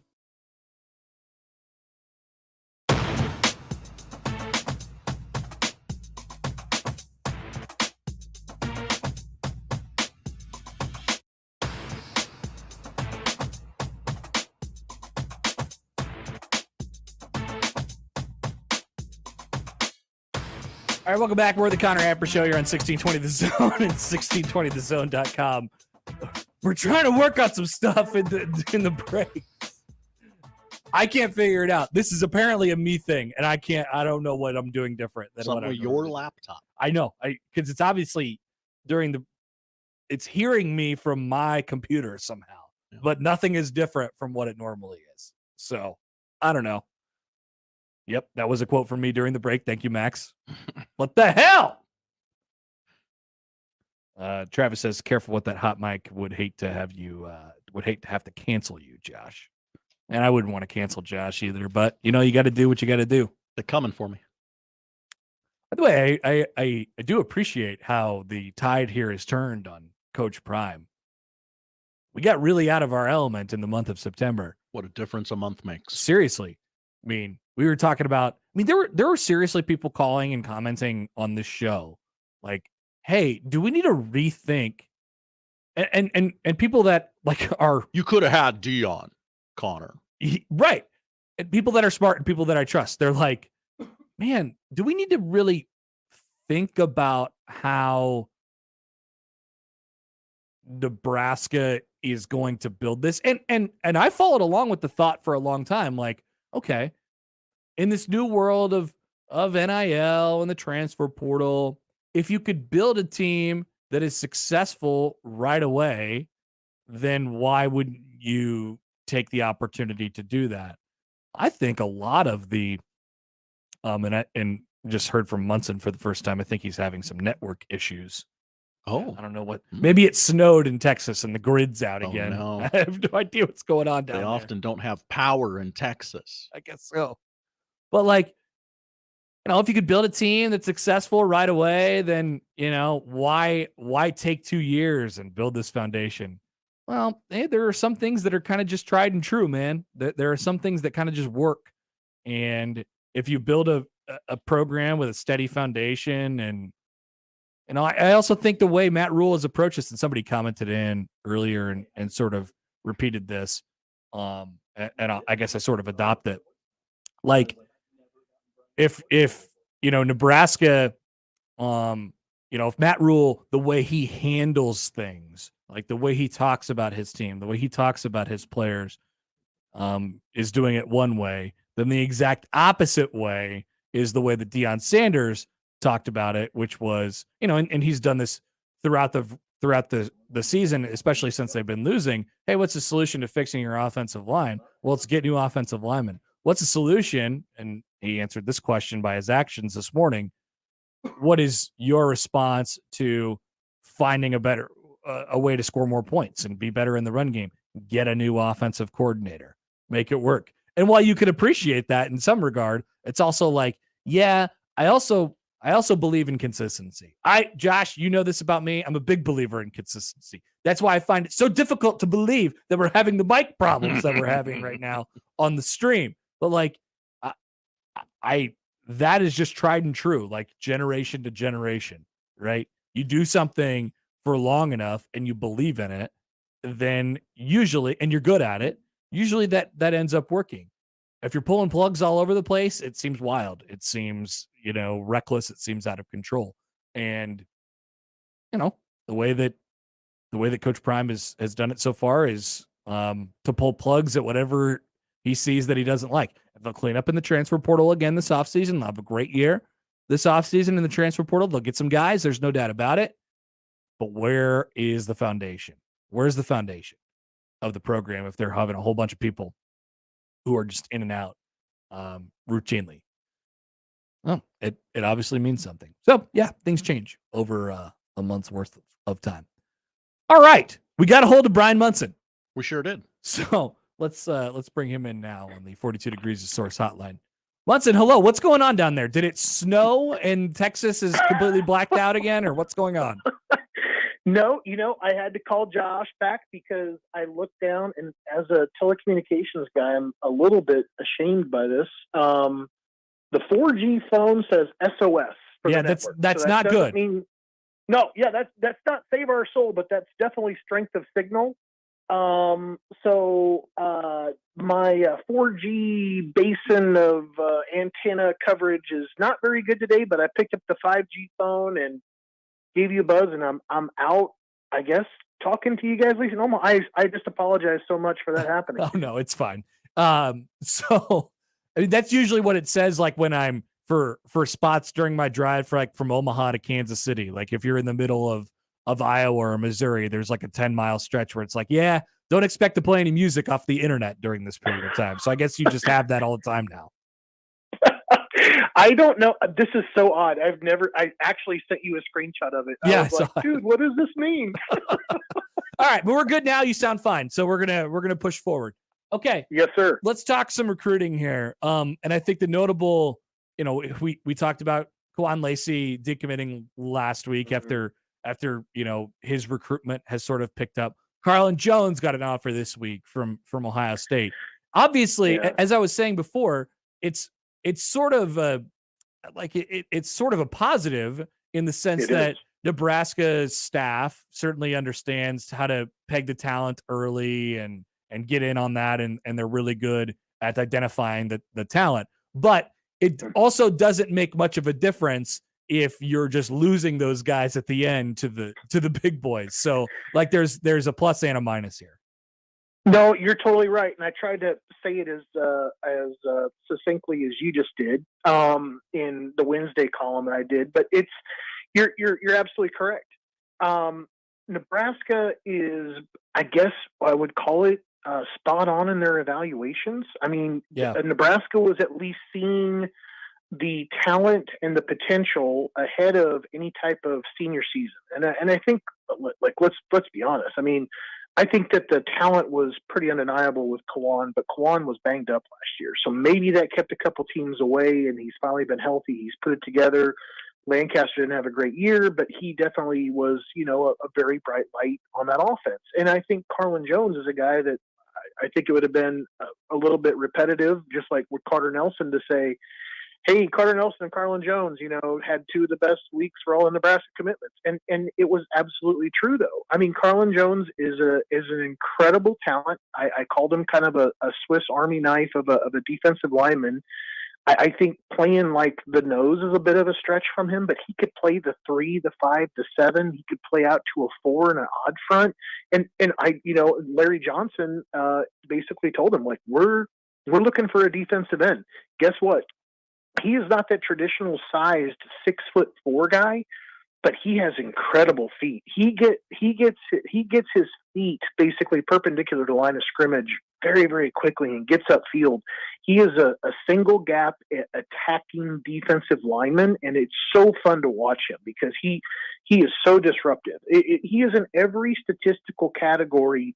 When I have to go through and do my stat commitment check, it's like, he's in the unassisted, the assisted, the tackles for loss, the quarterback hurries, the quarterback sack. Dude, the guy is doing it all. And it's like a Nash Hutmacher thing, right? Like those guys are typically the space eaters. They're the blocker eaters. So you can kind of free up the dudes behind them. But sometimes you catch a guy like Hutmacher that is just such a terror and just so impossible to block. And he's impossible to block because of just his refrigerator, size frame and his ability to understand leverage and the fact that he's got this undeniable motor. Well, Carlin's got the undeniable motor as well, but he's also got this great athleticism and the way he kind of uses his hips and fires them through the hole. He is so much fun to watch as a defensive tackle. So it'll be interesting to see what happens with him. It sounds like maybe they've got room in Columbus for 2 more defensive linemen, and it sounds like Carlin is one of about 3 guys they've got their eyes on to bring in for an official visit. Just generally, kind of an industry type of question, Munson. Like, how does it happen where everybody can, everybody that I've heard talk about Carlin Jones this week has been like, yeah, this guy's underrated. And then Ohio State comes in with the offer and it's, you can see that now in plain sight. Like if Ohio State wants him and if Ohio State's offering him, then, you're probably up there toward the top of the country, I guess. And that's just the fact of the matter with Ohio State. And that's how they work in recruiting. But like everyone, and it's not like he's rated poorly. It's not like he's completely underrated by the recruiting sites. And then at the end, his recruitment takes off. It's like, why is everybody interested in this like 3+, borderline 4-star type of guy? And some of that has to do with timing, I'm sure. But like, how does it sort of go overlooked, I guess, for that long? Timing is a big thing here. I'm not intimately, aware of what happened with Ohio State's board and where the guys kind of came off or what's happened with their roster. But it's not just Ohio State. I mean, go ahead and throw Lacey into this equation with Alabama and Ole Miss and whatever. And anybody else is kind of out there where they're gobbling up, 95+% of their class into that June, July, August time frame. And then they're kind of out there waiting on a few guys. They've got a Grant Bricks or 2, that they're waiting. They've got another player or 2 that they're waiting at another position. And when it goes wrong and they go to another school or they get some sort of a decommit or a roster attrition thing, or they realize they're a little bit light at a spot as the season goes on, it puts an emphasis on that guy in the class. And then they have that ability to kind of dig back into the nation and see what's kind of happened. And I think guys like Carlin and guys like Kawan, they've had incredible senior years. I think with Carlin, it's a little bit different with Carlin than it is Kawan, because I would agree. I think if you look at his offer list, you go like from Nebraska to Houston to some really kind UTSA. Yeah, exactly right. Like you're jumping down not just a peg, but a couple, right, to kind of get to that next team or so. And there just hasn't been a lot of other schools that have kind of found him. And I do agree he's in a little bit more of a remote part of the state of Texas, and you got to go looking for those guys. But guys like that will always be there and they'll always be found. But it just seems like Nebraska was able to get him on board, and a lot of the recruiting attention kind of went away, but his senior season and his production have been undeniable. Is there anybody else sort of on the list that we should sort of be watching out for as we get down the stretch here in the last, I guess it's only 6-7 weeks until signing day at this point. Yeah, no, I it's obviously one of those questions, right? I think Carter Nelson would have been a guy that we would have been talking about. I think he's, fairly safely back into the boat and a solid commitment to Nebraska. It wouldn't surprise me potentially, and I'm just going to say this without assigning a name to it, that maybe some of those June commitments, maybe the summer camp guys that Nebraska either saw while they were down in Houston or maybe while they were up there in Lincoln, like a Callan Barta, you might see Nebraska, cut ties with, or maybe they're getting recruited by somebody else. And they decide to kind of go ahead and go off like Barta does. That would not surprise me. That I think that there's certainly some things that I've been kind of watching there in that space where it wouldn't surprise me a little bit if something happened there. But other than that, I think that the rest of the class, I think, is fairly solid. And I think that, like I said, Carter Nelson would have been the biggest one out of that group. I think the Carlin Jones offer, while it was a little bit surprising that it was Ohio State that jumped in there, I think the lack of attention up to this point is actually the most surprising part of it at all. I thought right. It was just a monster senior year. Yeah. As far as what the next sort of two, I don't know. I mean, and you could even stretch it out over the next, 6 up until signing day. Where is Nebraska at? Just with and obviously a lot of their attention has sort of been diverted now to the 25 class and sort of beyond and getting some hooks in there. But what are the key things to finish out the 24 class? Well, I mean, we'll go back to Grant Bricks. Bricks, right. who was in town last weekend, seemed to have a wonderful time in Lincoln. Sean and I both kind of hit on that. And just sounded like that family was just part of the whole. His family was part of the overall Nebraska family, and things could not have gone any better. He loved the fact that the semi truck was there at his school the week before. Oh, he did. Loved it. Absolutely loved it. Loved the attention. Loved having Nebraska there showing out. So you're waiting for another offensive tackle, and honestly, you had Xander Rugaroli that was there from Bishop Gorman, and I think Nebraska is so much in the camp of waiting on Grant Bricks. I'm not even sure if Rugaroli's offer is necessarily like committable or that he would be a take right now, and not that he's really interested in committing to Nebraska at this moment. He's going to go ahead and see Arizona State.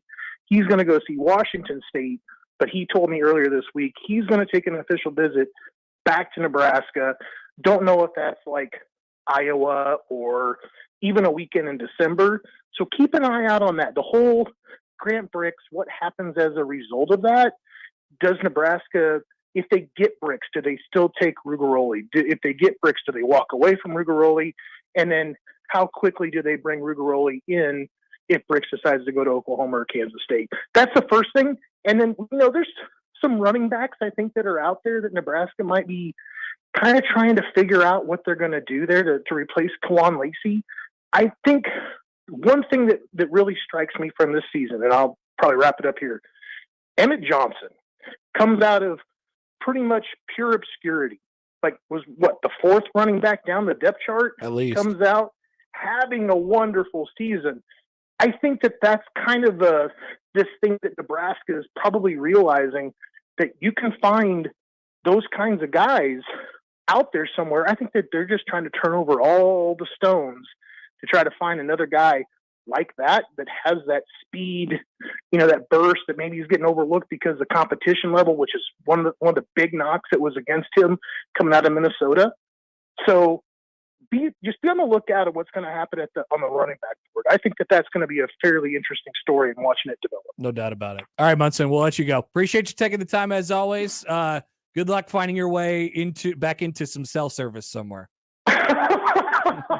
I appreciate that, buddy. I'll talk to you next week. All right, that's Bryan Munson of HuskerOnline.com. We will come back. A couple more things to get to, where we could just skip.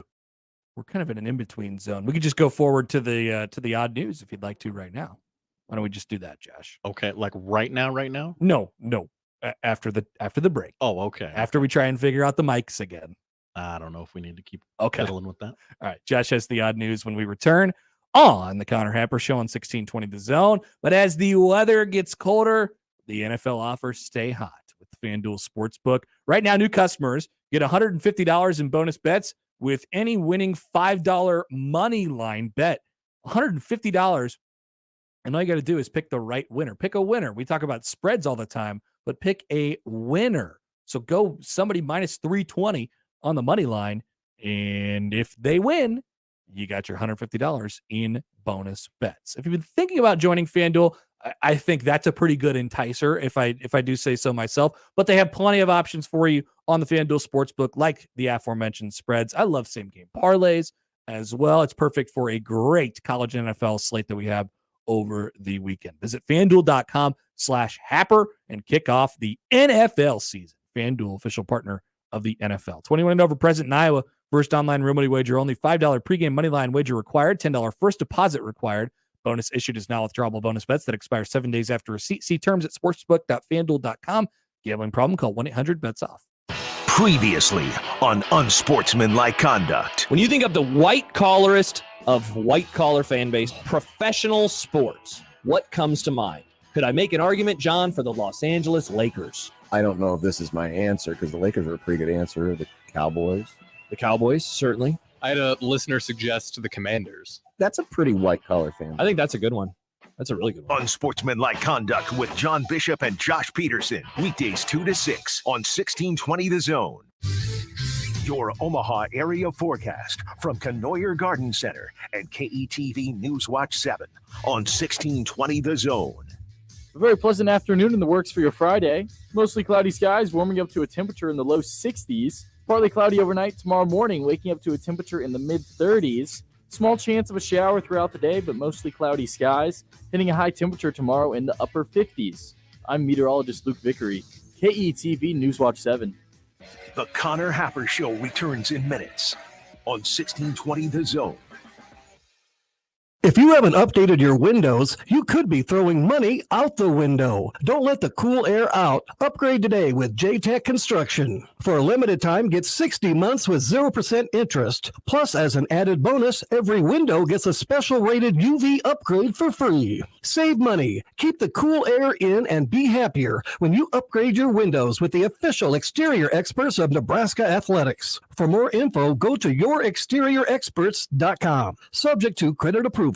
Got a big work trailer or race hauler? Dreaming of a fifth wheel? Make sure your next pull is with the power of a Silverado 2500 or 3500 from Woodhouse Chevy in Omaha and Missouri Valley. The Silverado 25 and 3500 comes with up to 36,000 pounds of max towing, along with features like rear camera, hitch guidance, and trailer side blind zone alert. Woodhouse has new Silverados arriving daily, so check them out at woodhouse.com and find new roads to Woodhouse Chevy, exit 75 off I-29 Missouri Valley, or 112th and Dodge in Omaha. Hi, this is Kathy Knoyer. 'Tis the season at Glass House Market within Knoyer Garden Center. We'd like to invite you to come shop our stunning holiday market, where you'll find a perfect gift for that special someone or the Christmas decor you've been wanting. Join our family for this year's open house, November 4th and 5th, to help us celebrate the holiday season. Glass House Market, located within Knoyer Garden Center on 66th Street between Cornhusker and Highway 370 in Papillion. Open daily 10 to 6. At Knoyer Garden Center, everybody's got a green thumb.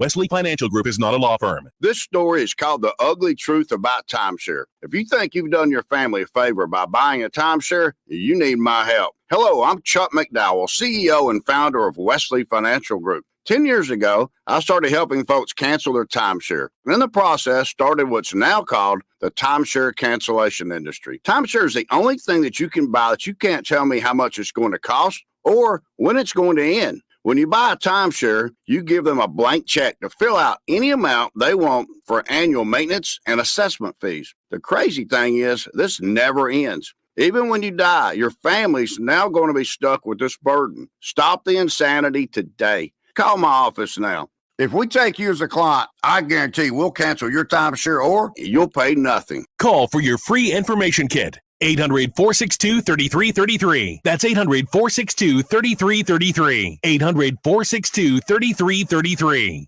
Maverick Homecoming is this weekend as your Omaha Mavericks hockey team takes on the 11th ranked Western Michigan Broncos on November 3rd and 4th. And we are less than 1 week away from the men's and women's basketball home opener. The men take on Doane and the women play Illinois State on Monday, November 6th. Basketball season tickets are still available. Get your tickets now by calling the box office at 402-554-MAVS or by going to omavs.com/tickets. Let's pack the Baxter.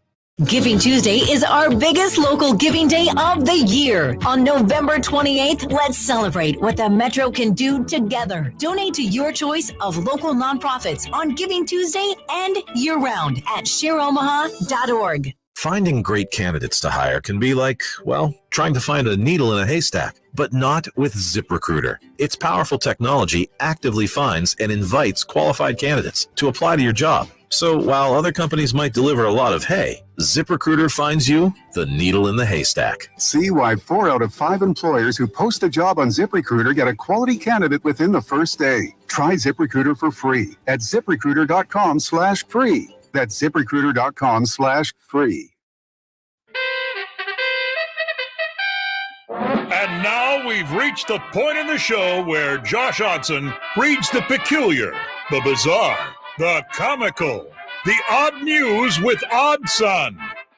Odd news, Odd Son. See what we did there? The odd news with Oddson.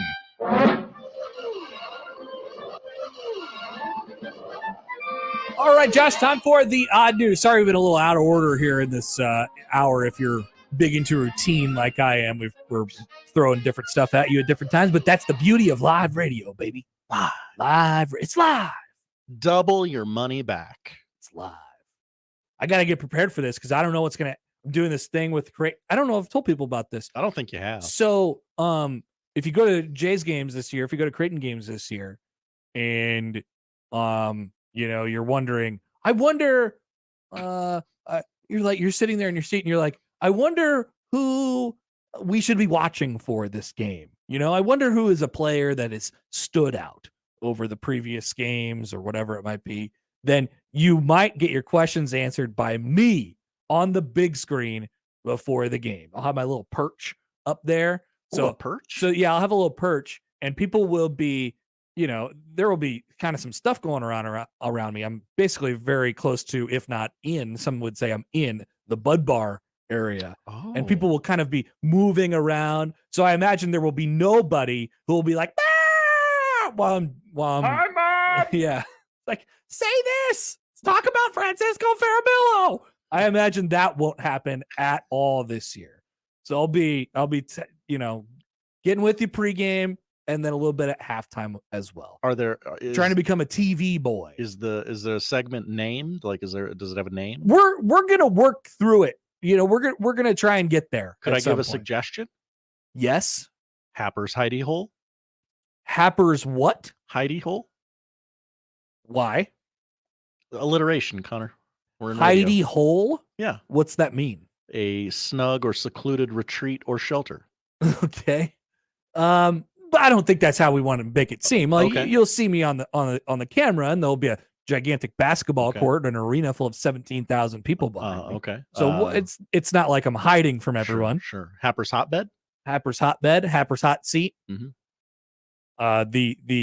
The when we were throwing around ideas for this, Rob Anderson came up with, of course, what was probably thrown around for a name for the show. Once he said, "Happer's happenings. What's happening with Happer?" We could always go there, but we're gonna go bland. We're gonna go generic at first, and then we're gonna see what this thing grows into. Okay. Maybe it ends up in me and just doing 2 minutes of stand-up comedy. Who knows? I would buy season tickets if that were the case. Buy them, not like you'd get on the list for sure. Yeah.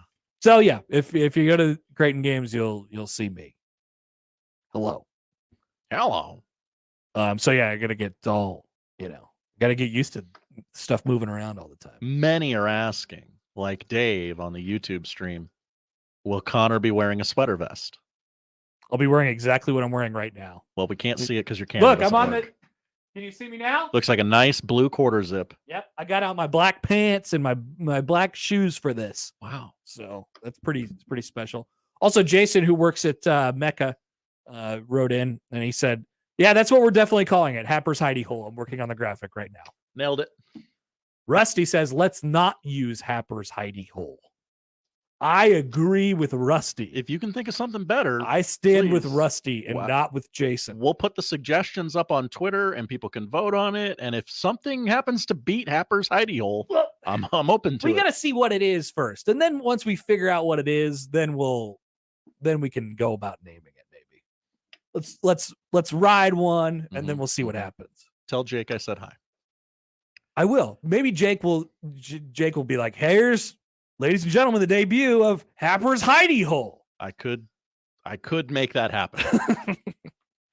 I will. Okay, there's the deal. That's why I'm wearing Creighton stuff today. And you're a J-skirt. And I'll go visit John in his prison cell, which he'll be doing the show from today. I know so many people at the CHI Health Center Omaha. It's almost like it's a family affair, Josh. Oh, okay. Huh.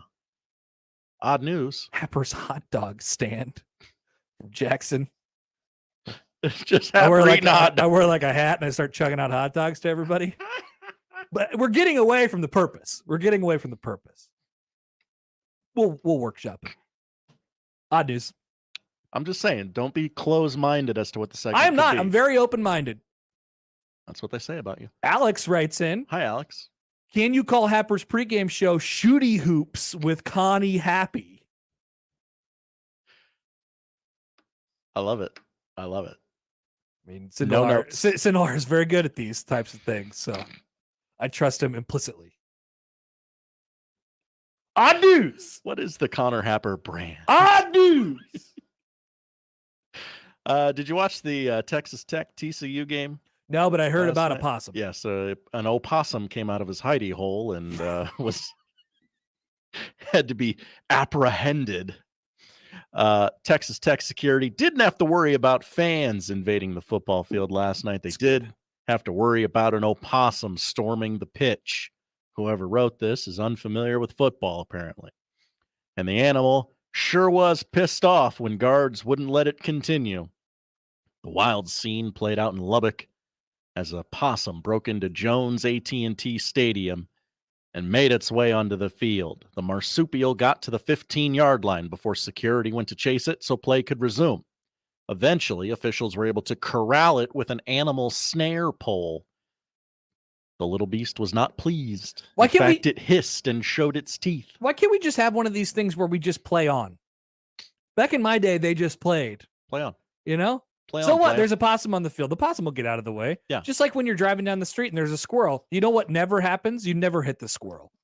But I've seen dead squirrel on the highway. Me too, but you never hit it. It's true. Maybe that's just one of those things. It's like you never see your neighbor getting their groceries out of the car.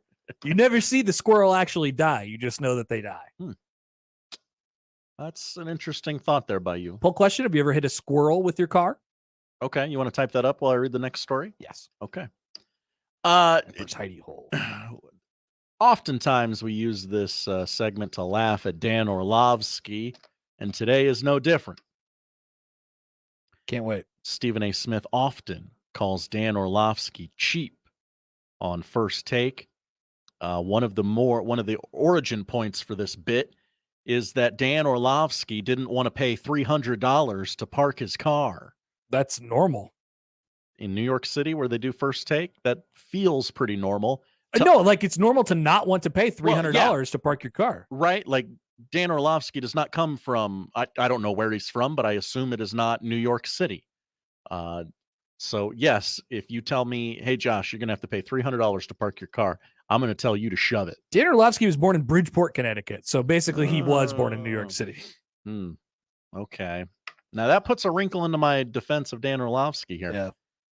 More recently, Stephen A. Smith didn't believe that the former Detroit Lions quarterback had more than one or two TVs in his home due to perceived cheapness.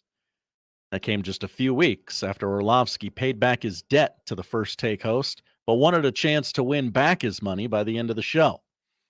I'm with the frugalness to a point, right? If it's becoming like, all right, you're not doing this out of principle, then all right, we gotta say something about it. But I'm okay with the idea of him not paying $300 for parking.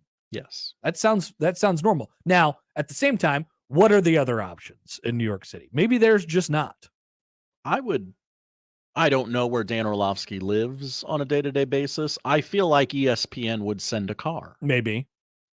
Or you could download one of the New York City garage apps like I had to download when I was there a couple months ago. Whoa, brag. Well, anyway, Dan Orlovsky. I have apps.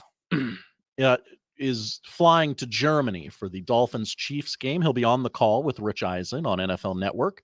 Kurt Warner is apparently unavailable this weekend. I don't know why. Seems rather last minute, if you ask me. Pick up a shift at Hy-Vee. I'm bagging groceries Saturday, Sunday. I can't make it. Dan Orlovsky flew first class and let his wife fly first class as well. And he shared a picture on social media, and Stephen A. Smith was very, very proud. It touches my heart when wisdom wins the order of the day.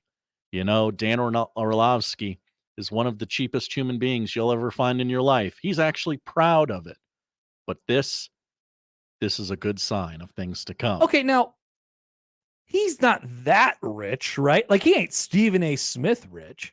Oh, right. I mean, he did play in the NFL for a long time. And famously stepped out of the back of the end zone one time. People forget about that. Career earnings in the NFL just north of $3 million, it looks like. Now, that's it? Right. Now, for ESPN... What's he get paid a year at ESPN? Yeah. Few $100,000? More? $1 million? For Dan Orlovsky?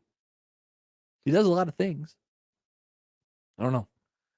So he's not that rich. Like, he's definitely not Stephen A. Smith rich. So right. We're talking about two different things, Stephen A. Not everybody is as rich as you.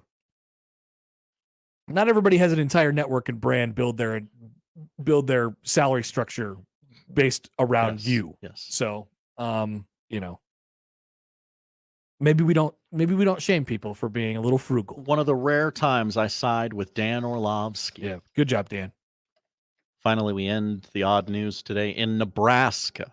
Ever heard of it? A man in Lincoln County is accused of assaulting a police dog by biting it. Did you just get that from when I pointed at it? I did. Nice. I did. Thank you for the point. We were watching the local news in here. As we do. The reported incident happened around noon on Wednesday. According to Sheriff Jerome Kramer, deputies responded to a report of an abandoned vehicle in a pasture and a man walking in the area northwest of Hershey. Residents told deputies they approached the 38-year-old man, but he ran into a cornfield. Kramer said deputies found the vehicle had washed out and had been reported stolen from an auto dealership in North Platte. With assistance from the State Patrol, deputies found a man near a creek with help of a drone and a canine unit. The sheriff's office said the man refused to comply with the law enforcement's orders to come out of the cornfield. Pepper balls were fired, but had little effect. That's when the police dog's involvement increased. Was there meth involved here? Boy, it sure sounds like it. Okay, if pepper balls didn't work, the guy's on meth. The dog had been deployed as a warning to the man, but he continued to defy law enforcement's commands. As law enforcement approached to arrest the man, he became physical. The dog then leapt into action and tussled with the man. In an effort to defeat the dog, the suspect bit the dog on the face.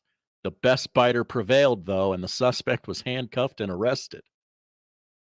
The police dog did not require medical attention. That's good. I was curious about the dog. That's why we can laugh at it and make fun of it, because the dog is okay. I just say that's never the way to go. That's never the way to go. I can't see how long term that would be a good plan. Biting is never the way. But I think this guy has other problems. Certainly. Yeah, state of mind may have been altered. It doesn't specifically say what the matter was, but feels like a safe bet. Yeah. I mean, if the pepper balls don't work on you, you're an enhanced, you know, you got something going on. You have some superpowers. That's that right. Are not normal. Poll question up at Happer Show: is biting ever the way? Thank you, Josh. Mm-hmm. That is the odd news. Johnny Mills in. Animals that I have hit with my vehicle: squirrel, rabbit, pheasant, skunk, some long-necked bird in Canada, deer, cow, raccoon. Oh my. That is just thinking about it quickly. I'm sure there are more. Yes, people hit squirrels with their car. People do, but have you? That's what I'm asking. Have you? Now, John has. He has also hit a cow, which seems hard. Pheasant? Pheasant, that's pretty. I mean, does that happen? Okay. They kind of, yeah. Okay. They kind of fly across sometimes. They're dumb idiots. They're idiot birds. Text from the 402 says, I hit 2 live squirrels in a 100-yard span the other day. All right. Interested to see how this poll question comes back then. Yeah. Maybe it's just me.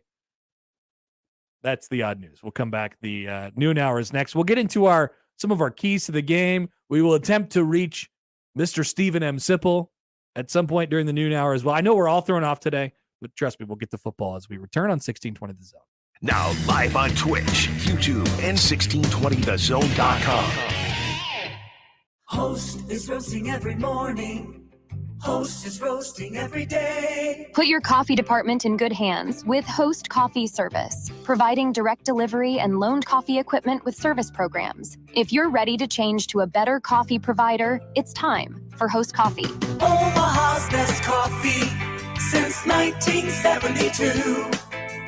Host Coffee is always roasting something good for you.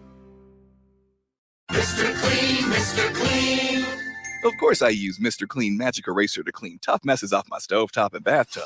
But then I discovered I can also use it to easily clean my patio furniture and even my shoes. I'm hooked. And when wipes won't cut it, I use Magic Eraser Sheets. They're thin and flexible erasers, perfect for everyday messes, like gunk on my counters and sinks. They really are magical. The reviews are in. Mr. Clean Magic Eraser and Sheets make cleaning look easy. Ted and Wally's is probably one of the best ways to stand out at your holiday party, whether you are, hosting it for yourself or you're going to one. Ted and Wally's, they're doing their Thanksgiving orders right now. You can do them for parties, tailgate, even Thanksgiving coming up. And they're doing that with different flavors every single day at both of their Ted and Wally's locations. You can check them out up in Benson or downtown. I love the fact that they will post up their menus every day on their social media. So make sure to go follow them, tedandwallys.com. Many people go back to the dealership out of habit or because they think the dealer is the only one who knows how to fix their car. At Omaha Car Care, we offer a better option. We have ASE certified technicians, the technology to service any vehicle, and free loaner cars. The dealer will sell you a package of services. We'll provide the service you want for your car as your trusted partner. I'm Rick Betker, owner of Omaha Car Care, and we'll be along for the ride. When families visit Omaha to seek medical treatment for their sick kids, Ronald McDonald House not only provides a place to stay, but access to food and home-cooked meals. So Ronald McDonald House needs your help to support those families with Stuff the Pantry 2023. Visit the Baker's locations at Saddle Creek or Pepperwood on Saturday, November 18th and Sunday, November 19th from 10 to 4 to donate one or more of the items on the pantry wish list. Get details at rmhcomaha.org. We appreciate all your help during this holiday season. Attention sales professionals. NRG Media is looking for an accomplished business-to-business salesperson who wants to take their success and skills to a new level. Is this you? Our account executives work with local businesses to create marketing plans to help them get more customers. On air, digital, on-site, audio, video, it's all part of what you can sell. A sales career with NRG lets you make a real difference. Get more info and apply online at nrgmedia.com. NRG Media is an equal opportunity employer. What's holding you back from learning the language you've always wanted to know? Too hard. Takes too long. Not with Babbel. Babbel's lessons take just 15 minutes a day. 15 minutes isn't long. Nope. And they're fun. Fun isn't hard. Right. Babbel's interactive lessons, podcasts, games, and more make it fun and engaging, so you don't realize you're learning a language, but you are. And Babbel's lessons are built around real life. You can choose from topics like travel, business, relationships, and more. You'll learn what matters most to you. Plus, Babbel's lessons are designed to get you speaking right away. In 3 weeks, you're able to start having conversations. Just 3 weeks? Even better. Since Babbel's lessons are designed by language experts and voiced by real native speakers, you'll get the accents just right and be able to carry on conversations with confidence. Learning a language with Babbel doesn't take long. And with Babbel, it isn't hard. It's perfect. And now, try Babbel free at Babbel.com. That's Babbel.com. Babbel.com.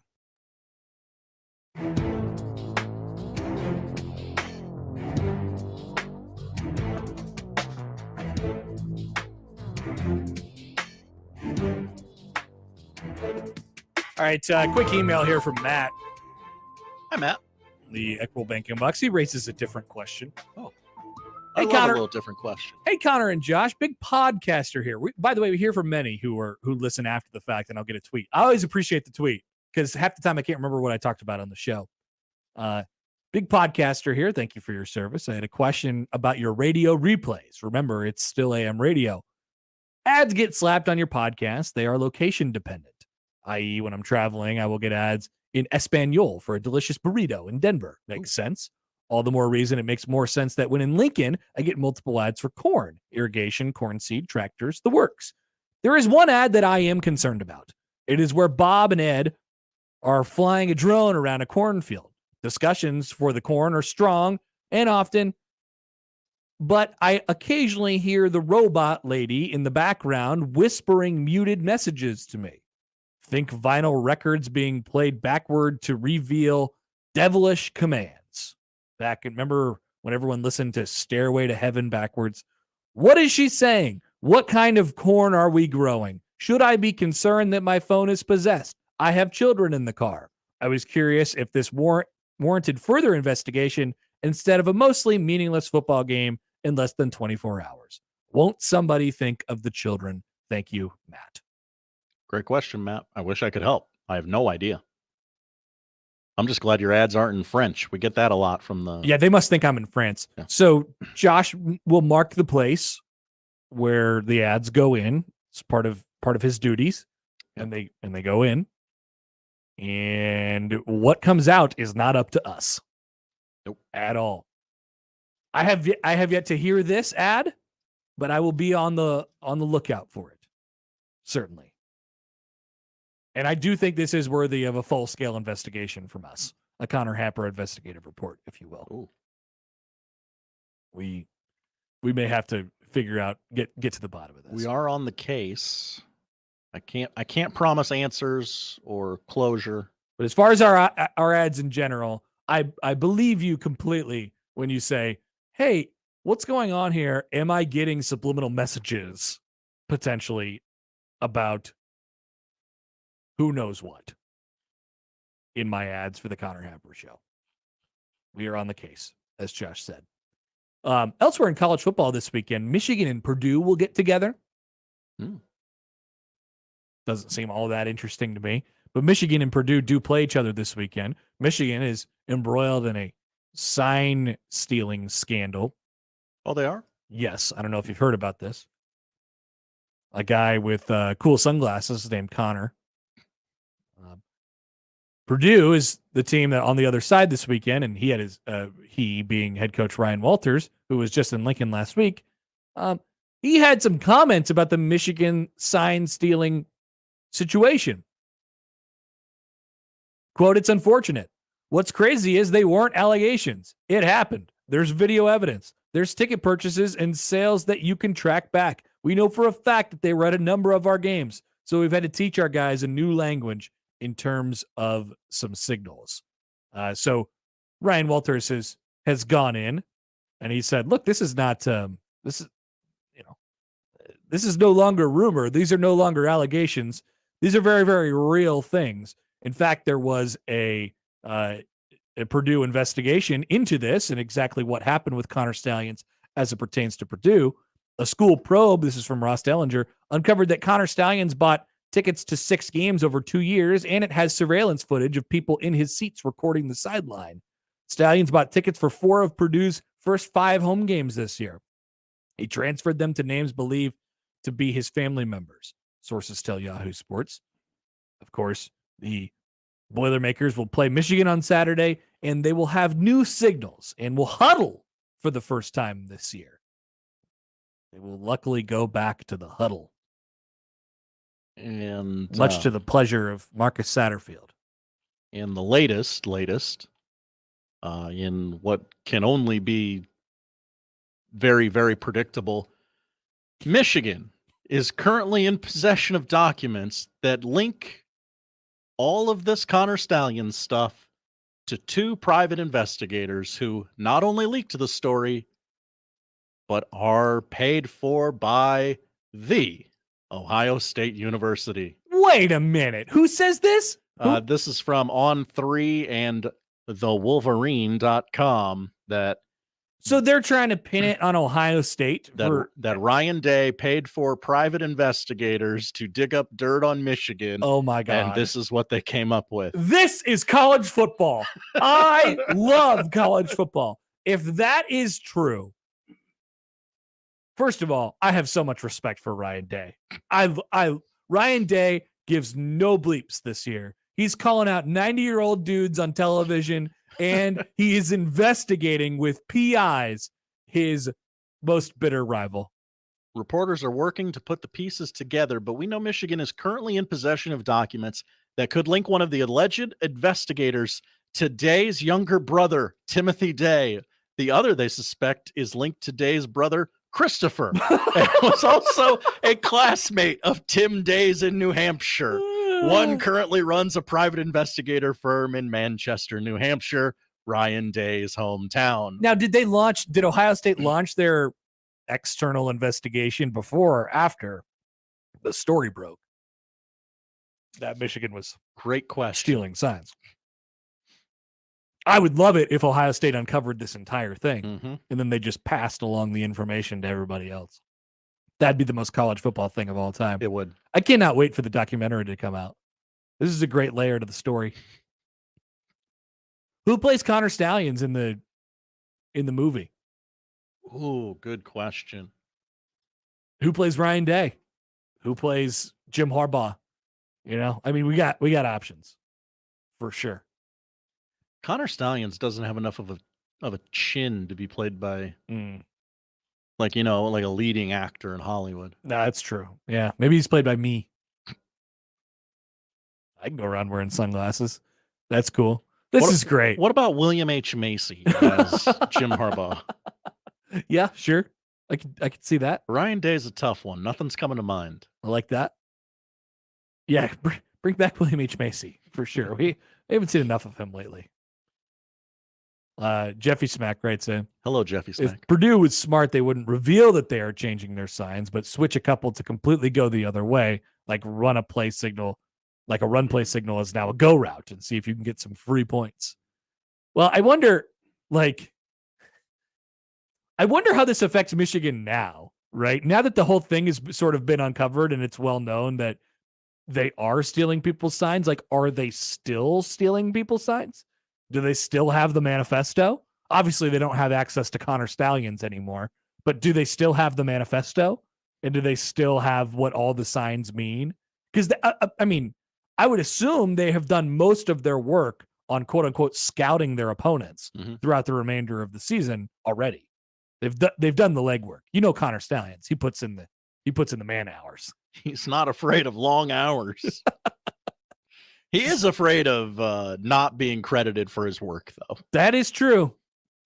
He he's like Walter White in that way. A lot of people nominating. I'm in the Empire business. Bert Kreischer to play. Bert Kreischer. Ryan Day. No. He would play Brett Bielema. That's good from Mike on the YouTube page. Steve Buscemi is Jim Harbaugh. Jake Gyllenhaal for Connor Stallions. It's quite a cast coming together for this. It's the movie's coming. Why do people keep saying that Bert Kreischer should play Ryan Day? I see it. Really? I see it. They look alike? Yeah. I can't in my head, but I'm sure if I Googled it, it'd be well, close. I mean, Ryan Day is wearing a shirt, so I understand that right there, he no longer looks like Bert Kreischer. Has Bert lost some weight? I think a little bit, yeah. Okay, that's good. I mean, all I see is that clip when he drinks that 64 ounces of Kool-Aid. That's all I ever see with Bert Kreischer. I imagine he's big on your TikTok feed. He is. Most certainly. Hey, by the way, speaking of things that are big right now, and I can't quite pinpoint it, good. There's two things. There's two people right now that apparently everybody in the world wants to be famous, and we're trying to make it happen. Ooh, okay. I love this. Number one, Oz the Mentalist. Oh, if you are a football team, do not hire this man. Get him out of here. I am sick of this guy. Why do I have to see a tweet every week from Adam Schefter about Oz the Mentalist? Did you see him on Hard Knocks? We've discussed this. I love a mentalist. I love a magic show. I think it's great, but we don't need to keep putting out there about O's the mentalist. We understand that he is among us now. He got Joe Burrow the other day. Did you see that? Second guy, Nate Bargatze. He's on everything. He's on everything. He's hosting SNL. He's doing College Game Day this weekend. guest picker. He's in the movies.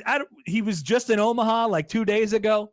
He's everywhere. I never heard of the guy before last week. He's a family-friendly comedian. He's a family-friendly comedian. What is his connection to? I don't know. Alabama. I don't know. It's from Old Hickory, Tennessee. Yeah, I guess he's from the South, I suppose. But, every once in a while, these people come up and they're like, wow, we're going to make them famous. That's cool. So he is in a very advantageous position where no one in the Screen Actors Guild can promote a current project. So okay, you have to be a musician or someone that or a comedian. Yeah. Yeah. And this or is like the a guy, YouTube star. This is the guy we've chosen, apparently. Texter says, don't trash Nate. How dare you? I don't know anything about Nate. Yep. All I know is he's everywhere now. I don't know and if he was good or bad. He was nowhere 2 weeks ago. He's everywhere now. That's all. More suggestions on who should play Ryan Day. How about from the 316, a guy from Yellowstone? I think he's talking about Cole Hauser, who plays Rip, because he's really good at dyeing his beard already, because he's not a natural dark-haired man. No, that's the answer. That's a good one. That's the answer. I like that. Mm-hmm. Matt says Matt Damon as Ryan Day. As we said earlier, Matt Damon could be just about anybody. Yeah. He can't be everybody, though. At the same time. Anthony says if he was still alive, Billy Mays plays Ryan Day. Yeah. We get Billy Mays for acting credits? Similar look. Billy Mays here. So thank you for giving us all that information on the cheating scandal, Mr. Day. But wait, there's more.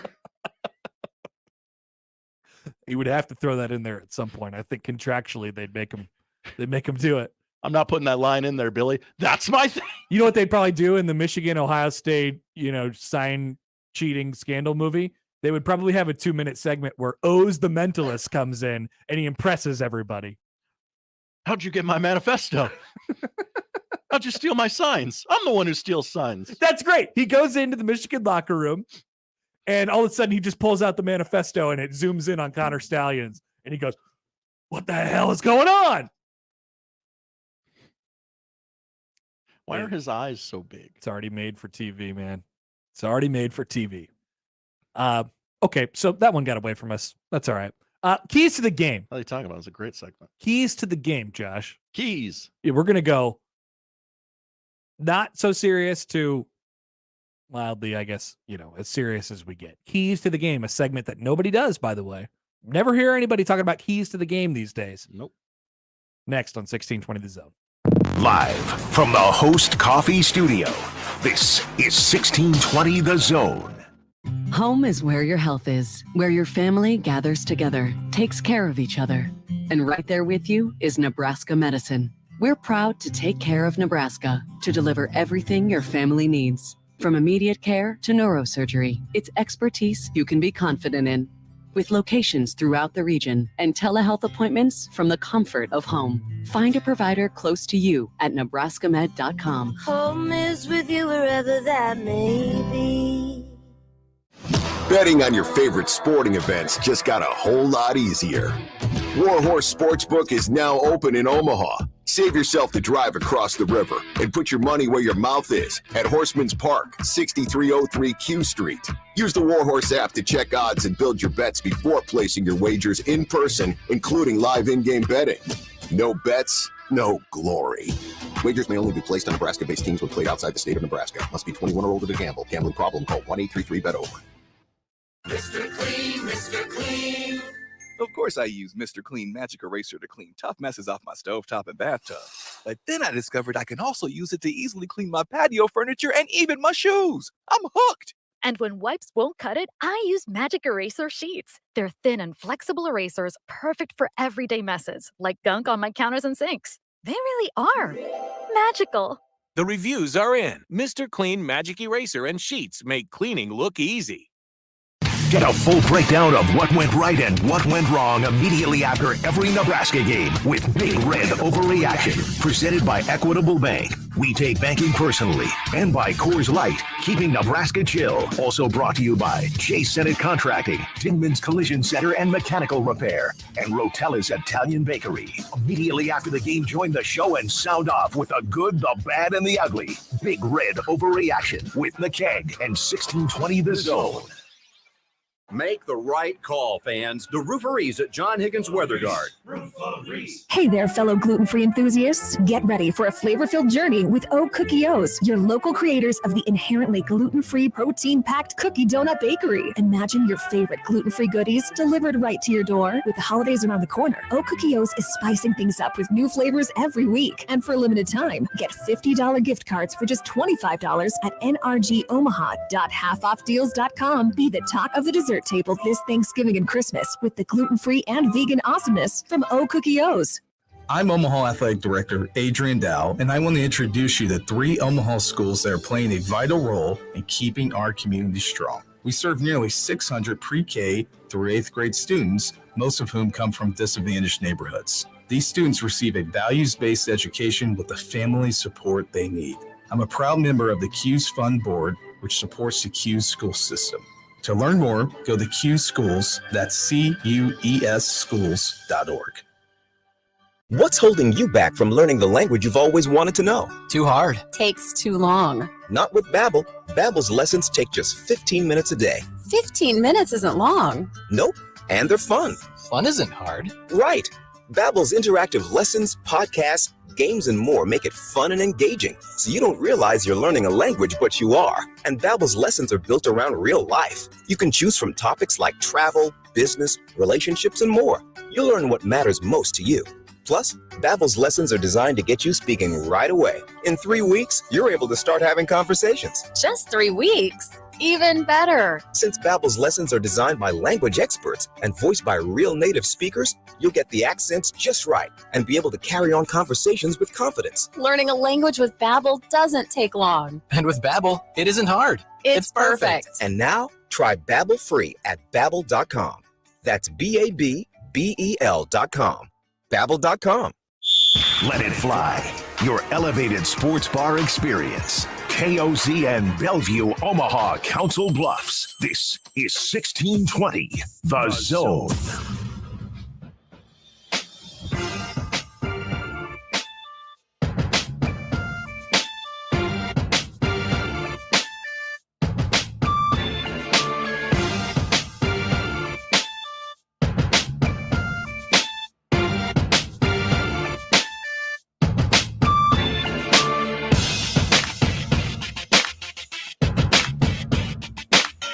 All right, sorry. Welcome back. More of the Connor Happer Show. You're on 1620 The Zone and on 1620thezone.com. I had to keep you waiting. I know you guys are really waiting for my keys to the game. Need those keys. Need those keys. We'll try and get in touch with Sipple here in a couple minutes. I just say it.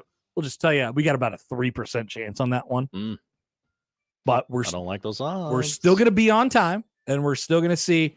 And either way, it's good because we get to call Sipple, and either A, he doesn't answer, and we could say that, or B, he does answer and says, Josh, I just can't do it. I just don't know. I'm getting a coffee. I want to do it, but I can't. We're just running around the town right now. So East Lansing's kicking my ass. We'll try and get in touch with Sipple. Keys to the game. I realize that we haven't talked about this game a whole lot this week, partly because it's hard to get a read on Michigan State. It's not really about the opponent. And so, we have, and, they're beat up and Nebraska's beat up. So it's been a bit of a difficult game to get a read on. So with that being said, we will dive into our keys to the game. I tried to creatively name these this week, Josh. Oh yeah. Let me know how I did. Getting creative. Let me know how I did. Okay. Opponent has left the game. When they do those memes and It's like when you're playing Madden and it says opponent has left the game. Or maybe you could say user has left the chat. Maybe that would have worked here too. Yeah. What's a grade for that one? A, B, C, or D, or F? B. Solid B. Okay, B. Jump on top early. I think it doesn't have to be. Actually, I wrote this down. It does not. I repeat, does not have to be via the deep shot or the big play right out of the gate. That is not what I'm saying. Other games I have said that. That has been a key. It would be nice if Nebraska hit a big play early and get comfortable. That is not what I'm saying for this game. I'm saying be the first team to score or be the first team to make a play on the defensive side of the ball if you come out that way. I think Nebraska is good for about one nice long sustained drive per game, touchdown drive per game. And I think it'd be nice if if they could do that right out of the gate. I think, to go back to the title of the thing here, opponent has left the chat, a user has left the chat. I think Michigan State's on quit watch. I think they've lost 6 games in a row. True. They've competed in most of them. I would say putting the doubt in them early is a significant thing in this game. Kill their will. It's 11 a.m. It's going to be sleepy. I guarantee you, I haven't checked the weather at all for East Lansing tomorrow morning, but I can guarantee you that it will not be sunny. It will be cloudy. There'll be about probably 30,000 people there, and a good chunk of them will be Nebraska fans. It'll be tough to, I think, on the same, on the other side of the coin, I guess, it is their senior day, so maybe there's a little bit of juice in that category. Because remember, their last regular season home game got moved to Ford Field.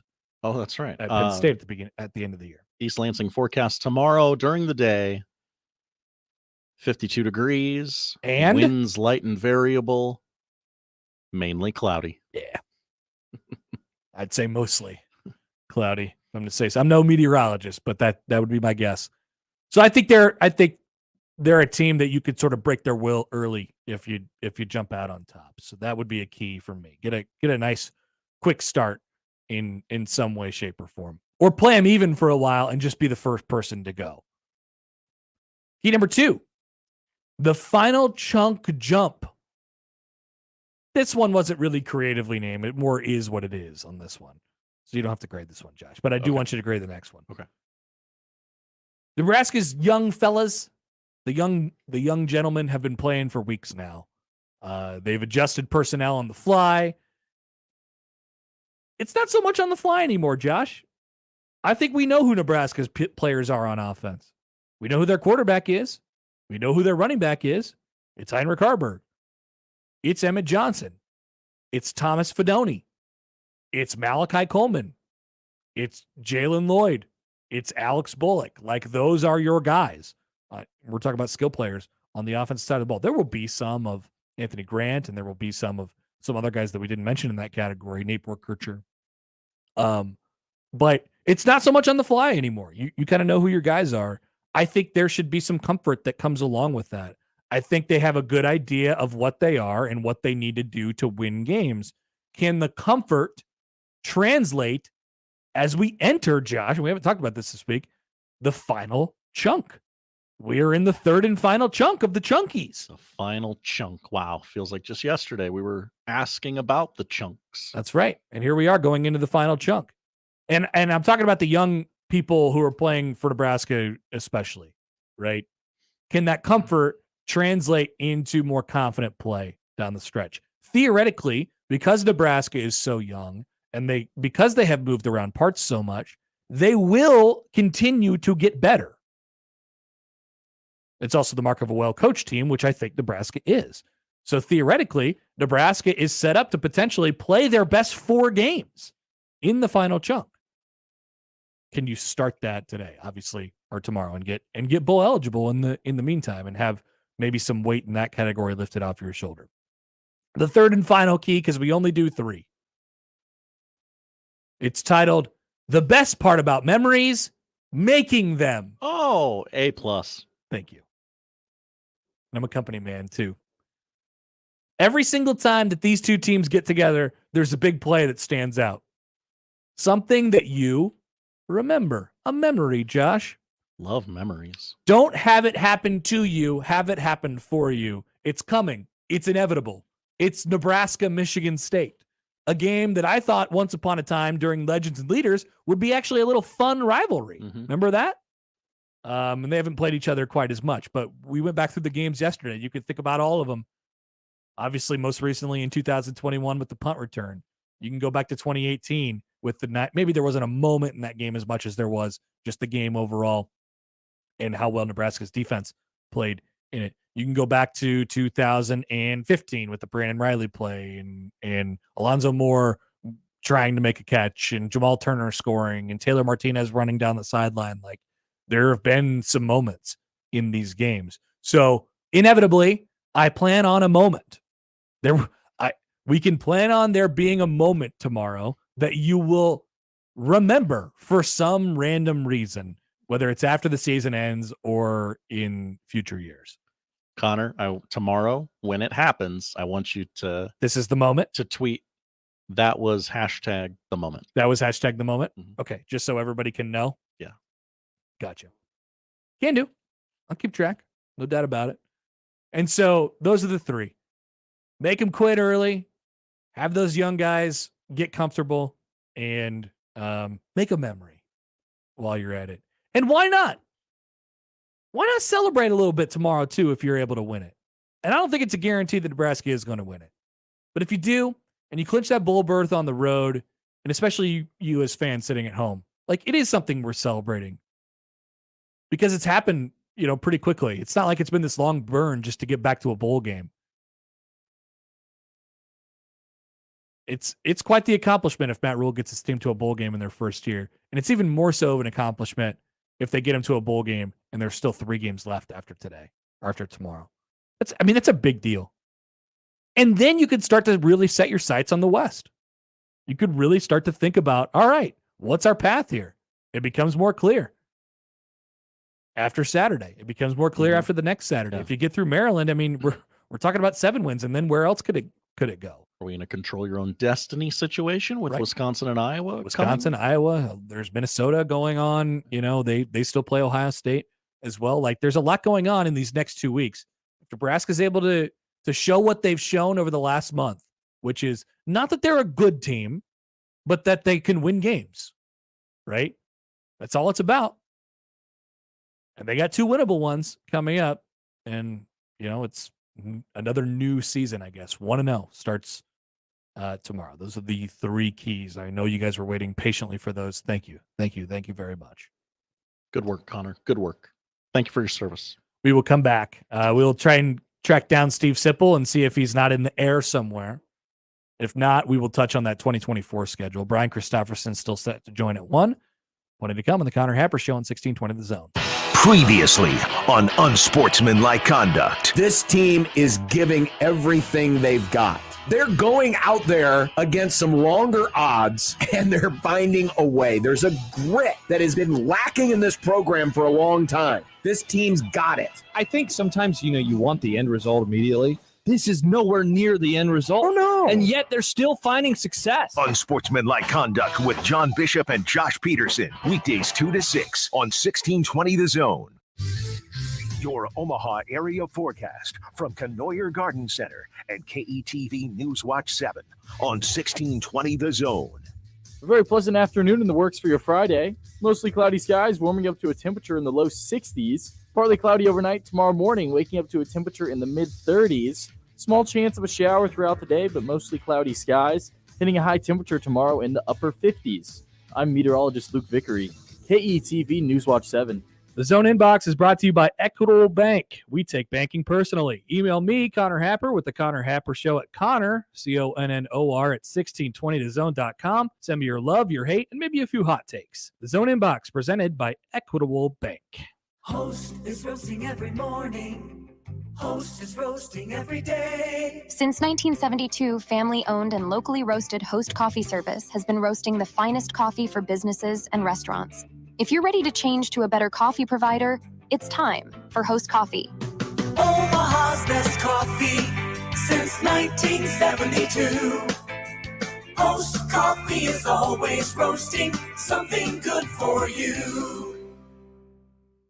From sports medicine to spine, bone, and joint problems, Nebraska Medicine is your home for the region's most comprehensive orthopedic care. Our specialists have the unmatched expertise to diagnose and treat common and complex problems, with surgery being a last resort. With multiple locations, our leading care is miles ahead, yet close to home. For orthopedic advances, this is where you begin. Visit nebraskamed.com/ortho. Home is with you wherever that may be. You've had your Halloween candy. Now, have your oyster at Shuck's Fish House. The Fall Oyster Fest is this Wednesday and Thursday. Get $13 a dozen Harbor House oysters plus a surprise premium oyster for $18 a dozen. Find out more at shucksfishhouse.com. Get a full breakdown of what went right and what went wrong immediately after every Nebraska game with Big Red Overreaction, presented by Equitable Bank. We take banking personally, and by Coors Light, keeping Nebraska chill. Also brought to you by J. Sennett Contracting, Tinman's Collision Center and Mechanical Repair, and Rotella's Italian Bakery. Immediately after the game, join the show and sound off with the good, the bad, and the ugly. Big Red Overreaction with the Keg and 1620 The Zone. Come visit Omaha's own little corner of France, Les Voltaire, for mouth-watering appetizers and entrees, plus melt-in-your-mouth desserts and an extensive brunch menu on Sundays from 10 to 2. Dinner or brunch with friends, for a special occasion, entertaining clients, or just chilling with French wines with your favorite someone, Les Voltaire will make you feel right at home. Reserve their private party room today for birthdays, rehearsal dinners, and retirement parties. Les Voltaire, just off 156th and West Dodge Road in Pepperwood Village, and at lesvoltaireomaha.com. Hey! The conversation gets even more uncomfortable, okay? Omaha! Steve Sipple on the Connor Happer Show on 1620 The Zone. You doubted this man, Connor. I did. I wasn't sure. He texted me this morning and he said, I think we got a chance. I think we might have a window. And here he is, Stephen M. Sipple, HuskerOnline.com, joins us now. Hello, Sipple. Yeah, we got a window. It's kind of windy. I'm literally standing at an Avis at the Detroit airport. Yeah, outside. It's a little Avis, so I can't go inside. It would be really obnoxious. So yeah, you might have to deal with some wind. Can you hear the wind? No, not yet. But no, you actually sound fine. It's coming. We coming? Yeah, it's coming. The wind is coming. Let's do this. So how is the can you feel the buzz? Is everybody in town for the Michigan State and Nebraska game? I don't know. I just got to the airport, Connor. I don't know if there's buzz or not. It's got to be buzz. Yeah. No, I can't feel a buzz. Okay, got you. I'm super hungry. That may be one reason. Yeah, that's probably has something to do with it. And we're renting a car, so it's just the airport deal. Yeah. Well, everybody gets, you get a little extra juices going when you have to navigate through the airport and the rental car stuff. Okay, Simple. Let's get to some football stuff tomorrow. Nebraska, as you know, has a chance to clinch a bowl game tomorrow. Obviously, if they win it, they will get their 6th win. But then we will probably set our sights on, even bigger prizes down the stretch. Would you have believed me if I would have told you they could have been winning their 6th game on November 4th? Oh, like in August? Yes. Oh, I don't think it was. I mean, I think most people in our market were picking 6 or 7 wins. So, yep. It wouldn't have been inconceivable. It's still surprising that, I agree with you completely. Like, I picked them to win 7 games, I think. So the math would have worked out so that they would have been around 6 at the exact time that they're at right now. But it still feels like an amazing sort of, jump to get there, given what they have done over the last month and I guess how they've played, which hasn't been particularly that impressive, but they have found a way to win these games. Yeah, offense hasn't been impressive. No, defense has been really impressive. I mean, I guess the part of the team that is, if we're trying to find surprises, is the defense. Did I think the defense would be 5th in the country against the run and 13th overall? And, you're going to say, well, they're not playing anybody, blah, blah, blah. I don't necessarily go down that road The defense is better than I thought, much better than I thought. They're much better than I thought they would be up front. Most of the summer, I was questioning, do they have enough mass up front? Do they have enough bodies? Well, I was clearly wrong. I mean, I wasn't saying they don't, but I was questioning whether they do. So I guess I was wrong. And I didn't think that they would just have as many players playing this well. They have a lot of guys playing well on that side of the ball. It's not just 2 or 3 standout guys or 2 or 3 stars that are carrying the day. It's 9, 10, 11, 12, 13 guys that are playing, or probably more than that actually, that are playing well. Now that's the surprise to me right there. Yeah, and I think, weirdly, and they're going to, get maybe a little healthier over these last 3 or 4 games here as well. If, maybe Buford makes an appearance on Saturday, maybe he helps them, maybe he doesn't. But there's still more room for them to get better too, right? Like I felt like that was a big jump for them the last week when they played Purdue, and obviously the wind and the weather was a factor in that one as well. But it felt to me, Sipple, that they were really getting downhill. There was an air of confidence about that defense, and it resulted in a couple turnovers that they desperately needed because the offense kept putting them in bad spots. Yep.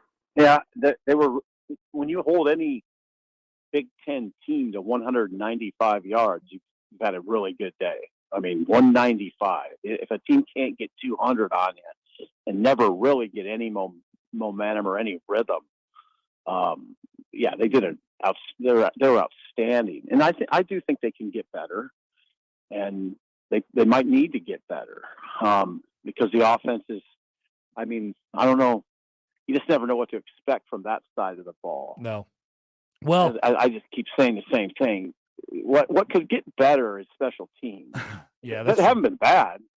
They haven't been bad, but they can get. There's areas where they clearly can get better. Honestly, Simple, for the offense, I'm kind of just baking into the equation now that they're going to turn it over in between 1 and 2 times a game, maybe even more than that. Like I bake that into the equation before Nebraska starts playing a football game. They're going to turn it over 2 times. Yeah. I mean, it was really disappointing last week. I mean, they just had a couple. Well, you don't want those special teams turnovers or issues. That's what that add 2 to the 5 from that last week. You can't have that. I mean, we've been saying this stuff for so many years about turnovers. I don't know. I'm kind of out of anything interesting to say about it. Yeah. I think you're right. And I think you're being a little kind and just saying you're baking 1 to 2 in. I mean, yeah. All right. That's kind, Happer. You're a kind soul. Might be a little less than they need. But if they, you can't expect to win football games when you go like -2 and -3 in the turnover margin, but yet they've done that against teams that they haven't consistently beat over the last couple of years. They just did it 3 times in a row. Right. I've been saying this week, if you look at the teams in the country that are, Nebraska's -9 on the season in the turnover category. If you look at the teams in the country that are between -7 and -9, there's only one team with a winning record, and that's Nebraska. I think there's 8 or 9 teams in that fit that description between -7 in the turnover category and -15, and all of them are losing teams except Nebraska. So they're bucking the trend, and God bless them, but you're playing with fire for them. They're going to keep doing it.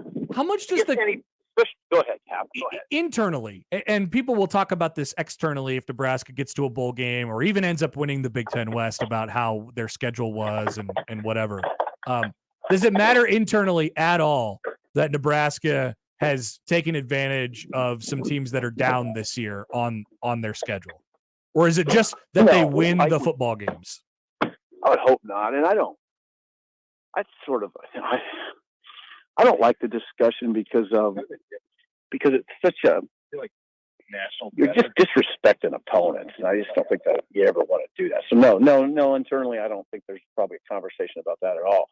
And I guess I don't hear it externally all that much. That Nebraska's 5-3. Yeah, but they play nobody. I don't go down that road because I think it's really unfortunate. I have too much respect for Big Ten teams that are, there's millions of dollars in the coaching staffs. These are tough players.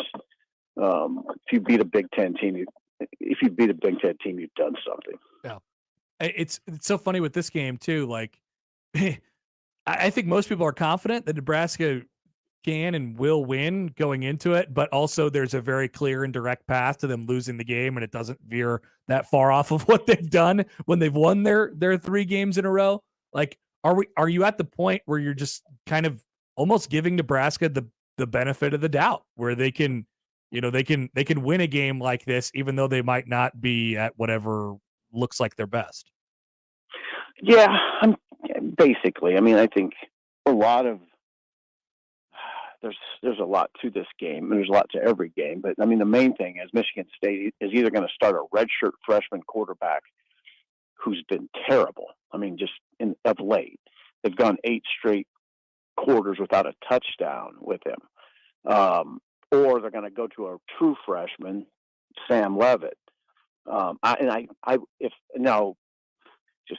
If I were Michigan State, based on what I've looked at, I would probably go with the true freshman and hope he gives a spark.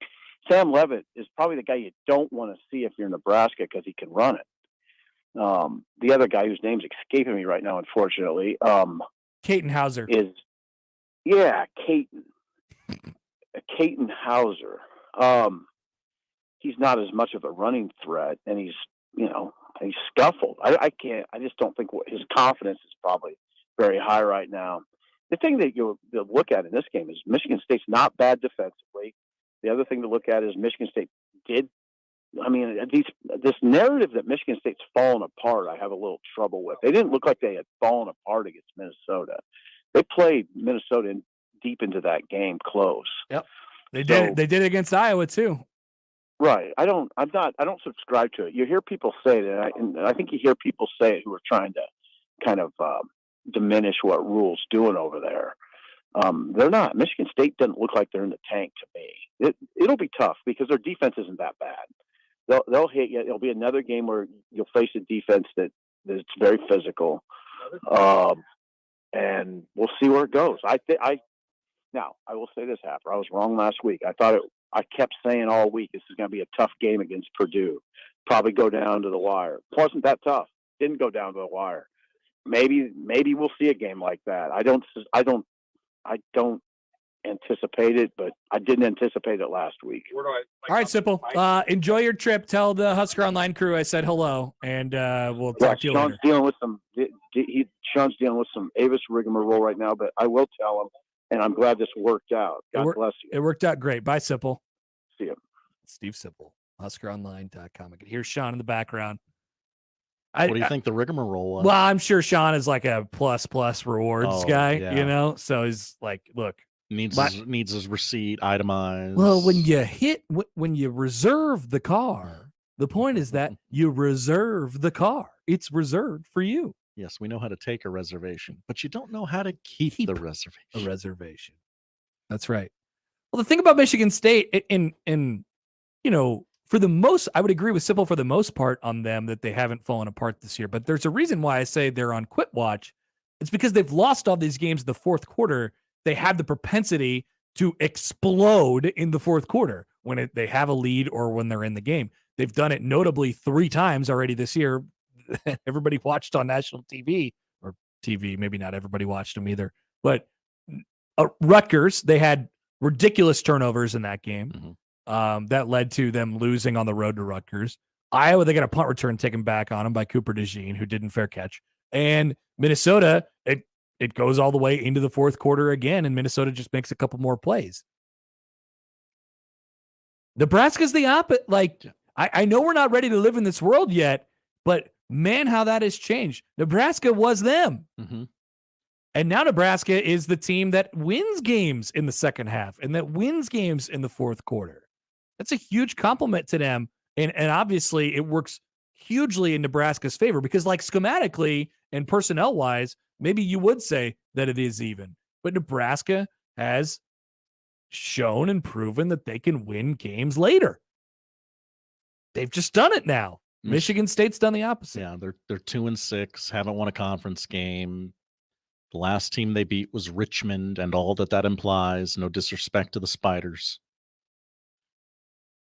No disrespect at all to the Spiders. I would lean, never disrespect the Spiders. I lean towards that their heart isn't in this.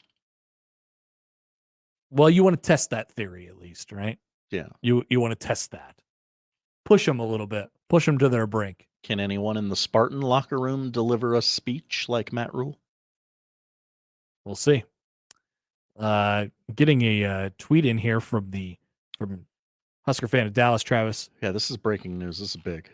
The Rangers are having their World Series parade today. The vendors are already out of beer, and Texas Live, which is basically Power and Light, like Mega Power and Light in Dallas or in Arlington, is out of all domestic taps. Ladies and gentlemen, Texas is out of beer. So that could be a problem. It is indeed breaking news to the show. Back with Josh's top 5 when we return. Also, Brian Christopherson joins us at 1. Still plenty to come on the Connor Happer Show on 1620 The Zone. Kevin Harlan here from Westwood One. Join me and Hall of Fame quarterback Kurt Warner for Monday Night Football this week when the 4-3 Jets take on the LA Chargers. Zach Wilson and the Jets have won 3 straight, but now face Justin Herbert and a Charger team confident after a big win of their own last week. Don't miss all the action on Monday Night Football.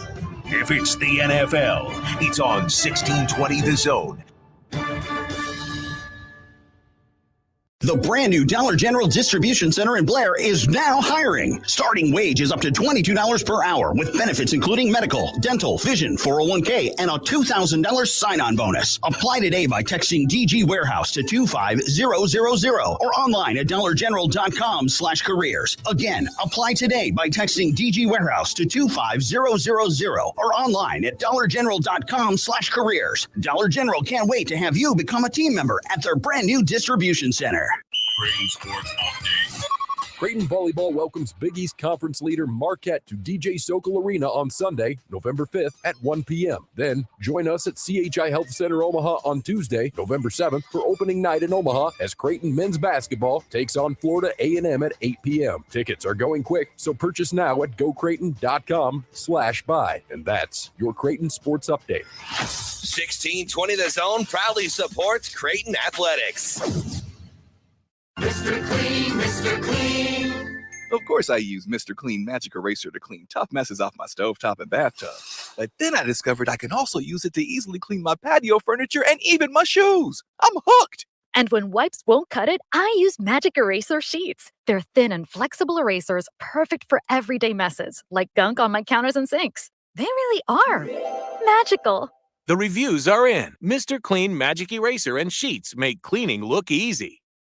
Ted and Wally's is probably one of the best ways to stand out at your holiday party, whether you are, hosting it for yourself or you're going to one. Ted and Wally's, they're doing their Thanksgiving orders right now. You can do them for parties, tailgate, even Thanksgiving coming up. And they're doing that with different flavors every single day at both of their Ted and Wally's locations. You can check them out up in Benson or downtown. I love the fact that they will post up their menus every day on their social media. So make sure to go follow them, tedandwallys.com. Betting on your favorite sporting events just got a whole lot easier. Warhorse Sportsbook is now open in Omaha. Save yourself the drive across the river and put your money where your mouth is at Horseman's Park, 6303 Q Street. Use the Warhorse app to check odds and build your bets before placing your wagers in person, including live in-game betting. No bets, no glory. Wagers may only be placed on Nebraska-based teams when played outside the state of Nebraska. Must be 21 or older to gamble. Gambling problem? Call 1-833-BET-OVER.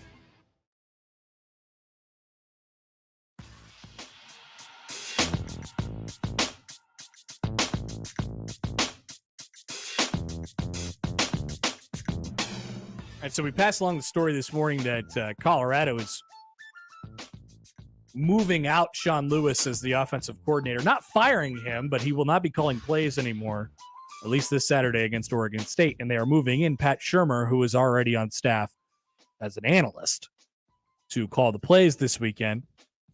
which, yes, Pat Shurmur. That Pat Shurmur. Yes, Pat Shurmur. Here's Bill Connolly's theory. Completely unfounded, but, he's just connecting maybe some dots here. My completely unfounded but enjoyable theory, Lewis actually wanted to run the ball more than like 4 times a game, but got yelled at anytime he took the ball out of Shedor's hands. I'm just going to go ahead and blindly subscribe to that. Makes a lot of sense, doesn't it? It does.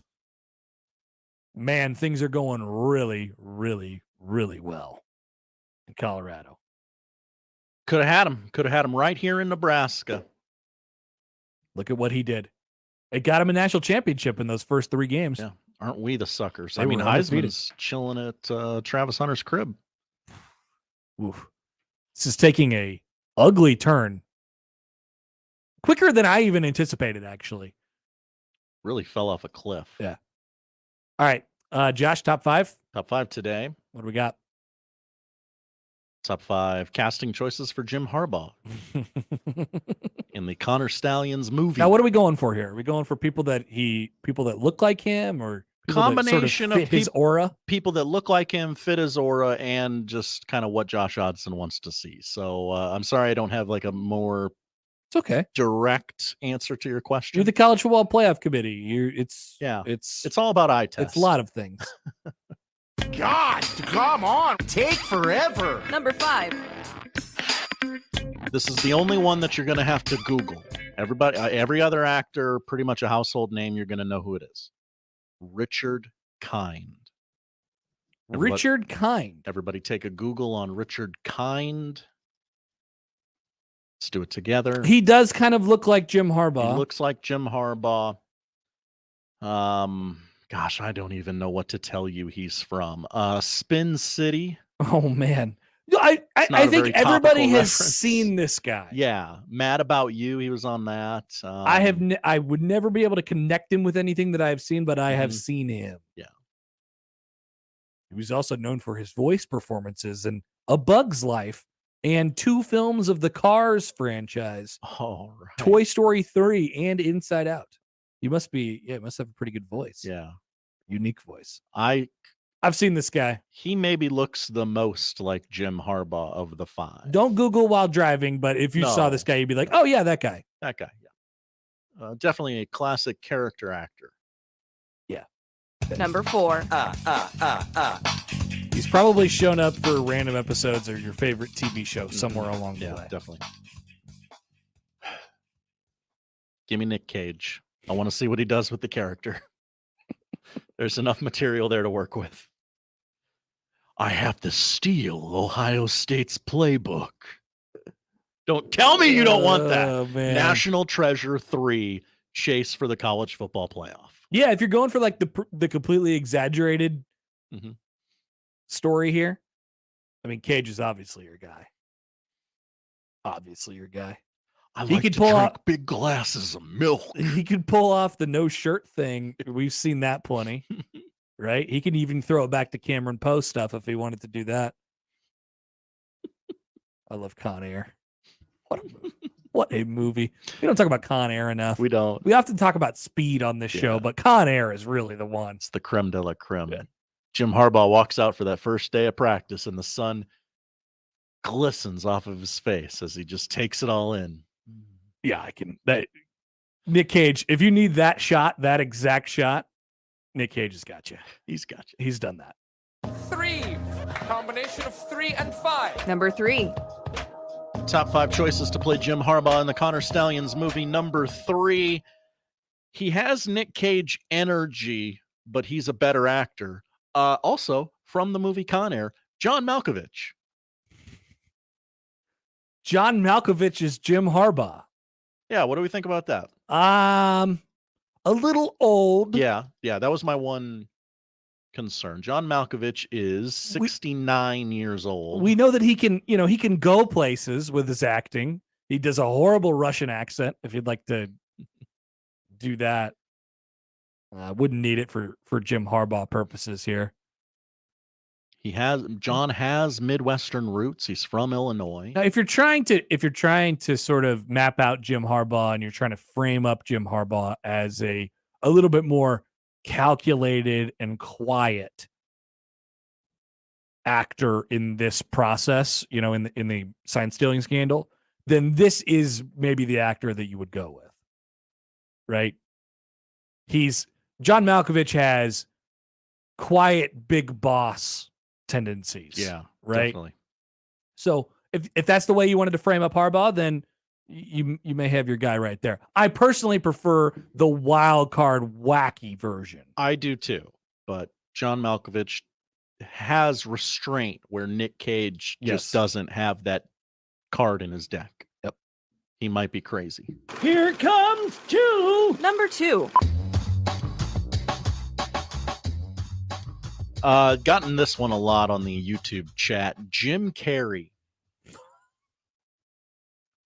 Jim Carrey as Jim Harbaugh. Just kind of flings his head around a lot and his hair around a lot. If you forget, Jim Carrey had a string of dramatic roles. I picture this movie as a drama. Yeah, I think so. Like kind of like an Air, like a movie in the same vein as Air. Okay. A lot of talking. Does Jim Carrey work for that? I would imagine. The only reason I'm going to watch Jim Carrey is to see him contort his face in a variety of different ways. I don't know if there's a lot of opportunity for that in this movie. Exactly.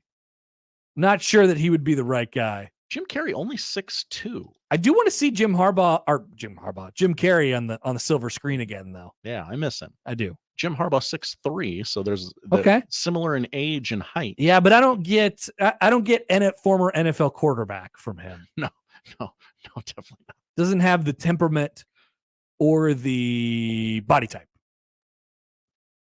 So the last 3 things in Jim Carrey's IMDb page. Yeah, let's hear it. The 2 Sonic the Hedgehog movies and a music video from The Weeknd where he played a doctor. Really?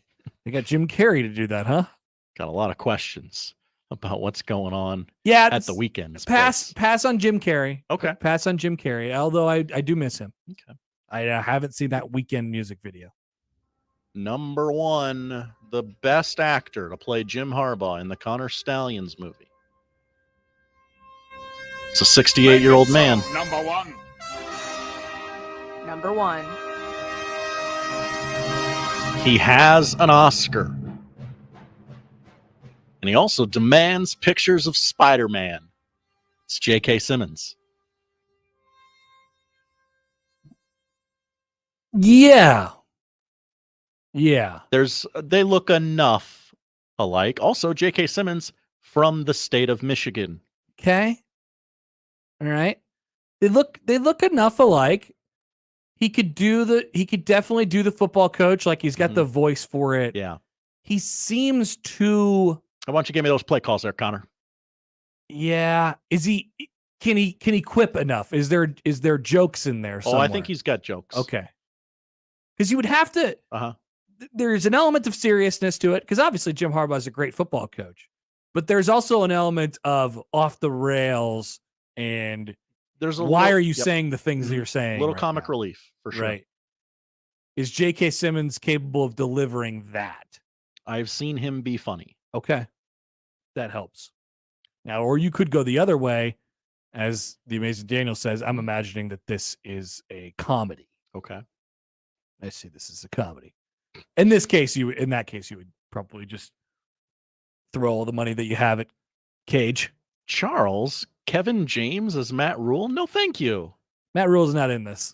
Matt Rule will not be cast in this movie. Maybe Matt Rule could be himself. And they just cut briefly over to the speech. A warrior doesn't need a weapon. A warrior is the weapon.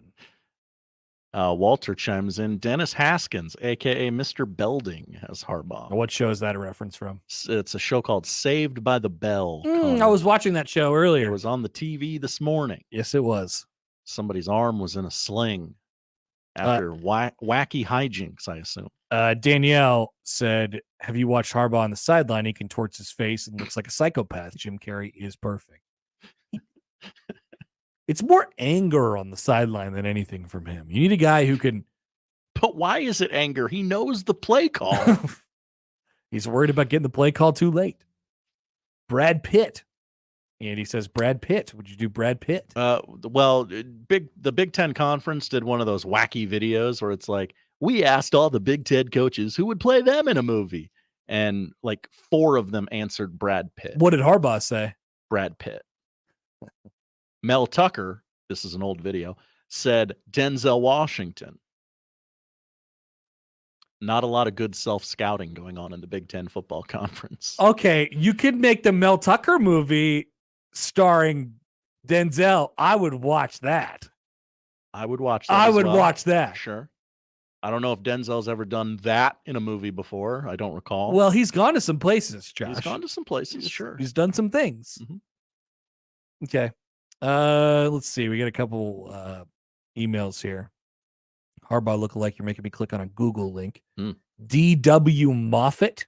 D.W. Moffat. D.W. Moffat is in the show. This is I don't know who this person is, but yes, there's a similar look to Jim Harbaugh. This might be like a TV movie if we're doing it starring D.W. Moffat. D.W. Moffat. What a great name. Kyle Chandler, the coach from Friday Night Lights. That's who Ryan Day selected as the man who would play him in a movie in the Big Ten Conference's wacky social media video. It's great. We can get, because Ryan Day's in this. Yes. Ryan Day's in this movie. We get him for that. Travis says Gerard Butler is Ryan Day. If you want to add a little sex appeal to the movie. We got options. I think it's coming, though, Mm-hmm. with the latest reporting this morning that Ohio State sent their own PI. And they were just Ryan Day's brothers. Incredible. We'll come back with Brian Christopherson of Husker 24/7, the final preview of this one. We'll, of course, have our picks of the weekend. And still the 1 o'clock hour, the Connor Happer Show on 1620 The Zone. Live from the Host Coffee Studio, this is 1620 The Zone. Hey everyone, Josh Peterson here for my friends at Kugler Vision. Football season is here. You'll be going to games and you want to see all of the action on the football field. Kugler Vision can help you ditch the glasses or ditch the contacts for good. Visit them online at kuglervision.com. Sports fans, Let It Fly Sports Bar is your elevated sports bar experience. Located in the Capital District in downtown Omaha. Experience Let It Fly's unique brand of hospitality with 2 floors, 2 bars, 2 expansive outdoor patios, and an in-house podcast studio with live broadcast of the Let It Fly Show. Hosted by me, Michael Severe, and Josh Jones. Host your next college game day watch party, private event, weekend brunch getaway, or a date night right here at the Let It Fly Sports Bar. Try our delicious brunch menu and reserve your seat for the game. The Zone Hotline is powered by 42 Degrees, The Source, by your mom's house. It's the most time-honored tradition to start the weekend, grabbing a cold one from a local Nebraska brewery. Let's be real here. It's hot outside, and you don't want to drink the same boring beer as those Hawkeye fans. Drink icy cold, Nebraska-brewed beer, cider, or seltzers instead. Each week, we're putting the spotlight on a unique Nebraska brewery with One Beer Friday. Share your brew on social media with the hashtag One Beer Friday, and you'll be entered to win a $25 gift card to a local Nebraska brewery. Nebraska is the good life with great beer. Click nebraska.beer to learn more. Hi, everybody. Kent Pavelka here with why I chose Everlevel Concrete Repair for my driveway. They do it all. They fix cracks, lift sunken slabs, protect the finished product from deterioration, and all at a fraction of the price of replacement. It's not a Band-Aid like other repair methods. Everlevel's products are designed to last, which is why they've been voted Best of Omaha again this year. Better yet, it all comes with a transferable warranty. Protect your concrete before winter. Call Everlevel today for your free inspection. Everlevel. They make your driveway Everlevel. Level up. Email us on the Equitable inbox with whatever is on your mind. The Zone inbox is brought to you by Equitable Bank. We take banking personally. You can hit me up, agree, disagree, tell me your thoughts on life at Hanley@1620thezone.com. We want to hear from you on the Equitable Bank Zone inbox. Hey there, fellow gluten-free enthusiasts. Get ready for a flavor-filled journey with O Cookie O's, your local creators of the inherently gluten-free, protein-packed cookie donut bakery. Imagine your favorite gluten-free goodies delivered right to your door with the holidays around the corner. O Cookie O's is spicing things up with new flavors every week. And for a limited time, get $50 gift cards for just $25 at nrgomaha.halfoffdeals.com. Be the talk of the dessert table this Thanksgiving and Christmas with the gluten-free and vegan awesomeness from O Cookie O's. The brand new Dollar General Distribution Center in Blair is now hiring. Starting wage is up to $22 per hour with benefits including medical, dental, vision, 401k, and a $2,000 sign-on bonus. Apply today by texting DG Warehouse to 25000 or online at dollargeneral.com/careers. Again, apply today by texting DG Warehouse to 25000 or online at dollargeneral.com/careers. Dollar General can't wait to have you become a team member at their brand new distribution center. Let it fly. Your elevated sports bar experience. KOZN Bellevue, Omaha, Council Bluffs. This is 1620, The Zone. Hey, Brian. Brian Christopherson. I gotta take this. It's Hap. B. Rooney drove my Chevy to the levee, but the levee was dry. Brian Christopherson, Husker 24/7 on the Connor Happer Show on 1620, The Zone. I'm joined now on the 42 Degrees Source Hotline by Brian Christopherson of Husker 24/7.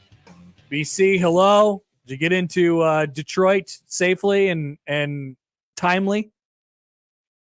Yeah, I did. We did make good time. Our first flight left at 5:45 this morning, and we flew through Charlotte, which is the natural progression to get to Detroit. So, oh no. Us and I know Sipple comes on usually on Fridays too. I can vouch for him. We were both in the Avis line for our rental car, our different companies, and both of our cars, I believe, I'll have to get confirmation from him. They only had half full of gas when we got them, so we had to go kind of through the lot to get to the gas up. So I think there's a conspiracy theory to try to strand us without gas up here in Michigan so that we can't report stories about our boys back to the folks back in Nebraska. There's conspiracy theories going around everywhere up in Michigan, I guess. Yeah. Well, I guess So, the Michigan related one isn't much of a conspiracy theory. That one's real.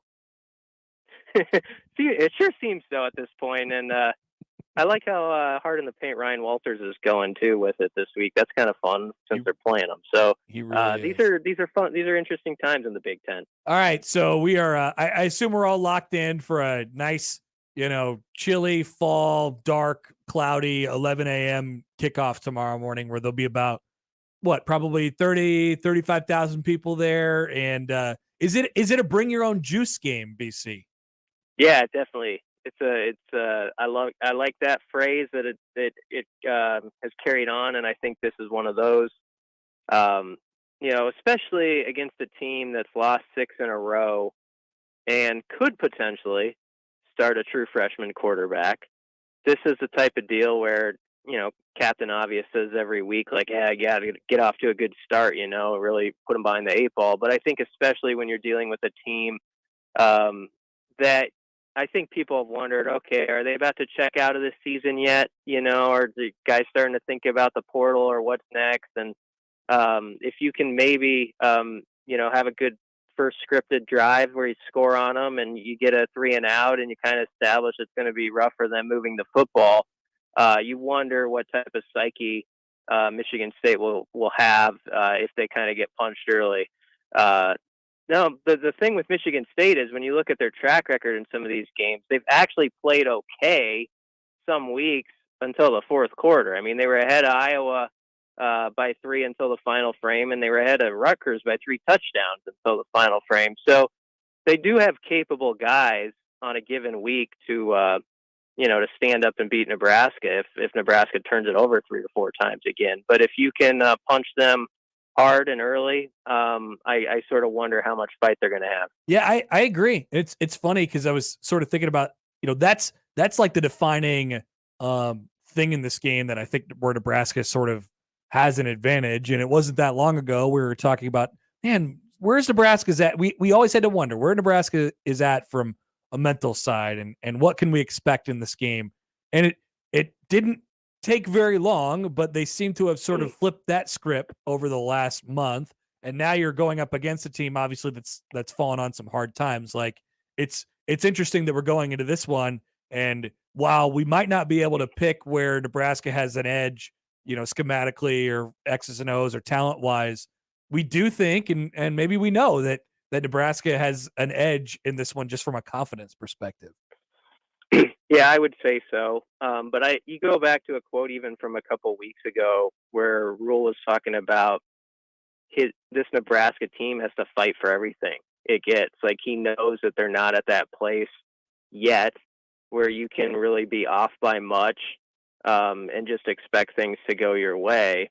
And so, I just don't know how long Nebraska can get away with the tomfoolery. Yep. On offense and giving the opponents like 3 drives that start inside your 35-yard line sort of stuff. So if they can, this sounds almost like you're being condescending, but if they can even cut the turnovers in half to like 1 or 2 tomorrow and maybe get 1 or 2 back, I really like Nebraska's chances. But if it's the same song and dance it's been the last couple weeks, I feel like eventually that's going to bite Nebraska in the backside. So I know they spent a lot of time Sunday.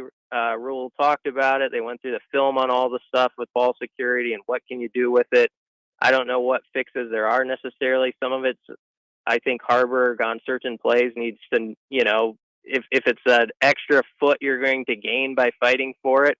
I know it's kind of in his DNA to want to do that, but you also got to play smart and know that valuing the football is the most important thing here. So we'll see if they can do it. Where do you think Michigan State is in terms of, based on what you've seen so far from them, compared to the 3 teams that Nebraska played in their 3 most recent games that they won? Because like I said, there's the mental side of it, which is really, really different. Nebraska's in a different place, but how comparable is Michigan State to the 3 teams that Nebraska just beat in the month of October? Yeah, that's a good question because I think they're probably more mentally damaged than maybe some of those teams. And yet, I wonder if in certain spots they have as much talent, if not more, specifically on, some defensive parts. I think the interior of their D-line is really good and, can make it a challenge for Nebraska to slug it out on the ground. I think they were 45th in the country in rush defense. They've had pretty good third down defensive stats, which is key. So that'll be a big part of this game too. Pap is last week, while Nebraska's offense wasn't dynamic, they had that one drive, where it just clicked on third down, and they got 4 third down conversions. There were 3 of them that were like 3rd and 6 or longer that they were able to move the sticks, and it's a possession like that. When we talk about a team that's maybe wobbling like Michigan State and you wonder how into it they're going to be, if you could have a drive in the first half, sort of like that, 12, 13 plays where you convert 2 or 3 third downs where they think they've got a chance to get off the field and they've been pretty good at it throughout the year and they can't, I think that could go a long way in this game. So I do think they have some talent, though. It's just a matter of if, how much they want to show up and fight. It's their senior day, so they might have they might be jazzed up. They might come to play, and they don't have many W's left on their schedule, obviously, you could say. But if you look at who their opponents are, it's going to be tough, for them to get much more. So that they might be looking at this as, let's go get one. Otherwise, it could be, it could be a 10-game losing skid for them if they don't get it tomorrow. How big of a deal would clinching a bowl game berth tomorrow be for this program and maybe even more specifically this team as you head into the final 3? Well, sometimes we've almost maybe not made a big enough deal about during the Frost era, you're trying to build something and then it just goes dead over there. The lights go off in December. Nothing's really happening. They're recruiting and stuff like that, but the guys who are on the roster are tuned out of football. They're not part of, getting those development practices and also that competitive spirit within your team of sort of fighting for your spot within the roster and trying to sort of plant yourself in a certain position going into the next season. It just hasn't been around. And I think especially with this staff, if they can get those 15 practices or whatever they are, Yeah. I mean, this is it'll be spring ball 1 over there. All those young guys that are trying to carve space, and the way this staff moves guys around and plays them at different positions, and they'll experiment, I think, during those practices and see, well, maybe we should try this guy over here, and there'll be a story or two like that. So, I mean, this will be a huge deal. One, it ends that drought and we just stop talking about it, and it's one more thing off the board that you don't have to hear about. But that development piece and what it can do for the 24 team, I don't think can be overplayed. It would be a really significant deal. No doubt about it. BC, well, you'll maybe have a chance to see history tomorrow morning. Yeah, I guess so. Yeah, kind of. I'm saying enjoy it. Well, and here's the other thing about Michigan State, Nebraska. There's always a play. There's always one play that you remember based on when these two teams have gotten together. There's always one play that you remember. I'm sure you guys I didn't get a chance to listen to the Hypecast this week yet, but I'm sure you guys went through some of these things and your oddly specific predictions. But just chances are there's going to be a play that you remember for a long time out of this game tomorrow. You could take at least 3 games I've covered here and do an entire hour on them. I mean, the last one included where you lose a game to Michigan State despite not allowing a first down in the second half was, beyond anything we could imagine. And then 2012, Taylor Martinez remains one of my favorite games of Nebraska I've covered. Just the comeback to Jamal Turner catch in the end zone. Taylor Martinez actually fumbled the ball at one point, picked it up on the run, and almost scored on the play fumbled on. Stuff like that happened. 2014, where they almost came back from 24 down when Herb Street and Fowler are talking about what the TV lineup is for the week, the entire fourth quarter, and Nebraska starts coming back. There could be something weird that happens tomorrow. It tends to up here. BC, enjoy it. We'll talk to you later. Thanks, Connor. Brian Christopherson of Husker 24/7. See, he gets it. He knows. So maybe he'll join me tomorrow, and he'll tweet. That was it. That was the play. Hashtag the moment. That was the moment. And hopefully it works in Nebraska's favor, and they can go to or they can start receiving invites to bowl games. Let's get this one wrapped up nice and early tomorrow. That'd be really great. Man, like, it doesn't have to be like 40-7. Like I don't expect them to blow them out, but like just know early on that this game's over. This has been a very odd week, I think. Part of it is what we just discussed with Brian, like Nebraska and Michigan State. Nebraska is winning these football games in spite of the things that they're doing on the offensive side of the ball. Like you look at them statistically and you think, what's happening? Well, how are they winning? Right? Michigan State is doing exactly the opposite and losing the games in the fourth quarter. You have the mental side of both of the teams. You have the history that goes into it. Michigan State's got an interim coach. Nebraska's trying to clinch their first bowl game since 2016. And it's a game where you don't really know how to be, do you dive all in head first, and are you confident that Nebraska can beat a team that's got their backs against the wall? They're up against the ropes a little bit right now. Maybe tomorrow's a big step in that. Maybe it is. And then how do you react if Nebraska goes and wins their 6th game on November 4th? I mean, we're going to 72nd and Dodge, right? I think you have to. Longest bowl absence streak in Power 5. Power 5, right? Yeah. Or do you get hungrier? And do you want more? Bring it, Maryland. Bring it, Peacock. Next week we're fighting the Peacock Wars, so we're not even talking about football. Oh yeah. And then Wisconsin and Iowa speak for themselves. Weird game, weird week. Very. We'll pick it when we return. Our picks of the week next on 1620 The Zone.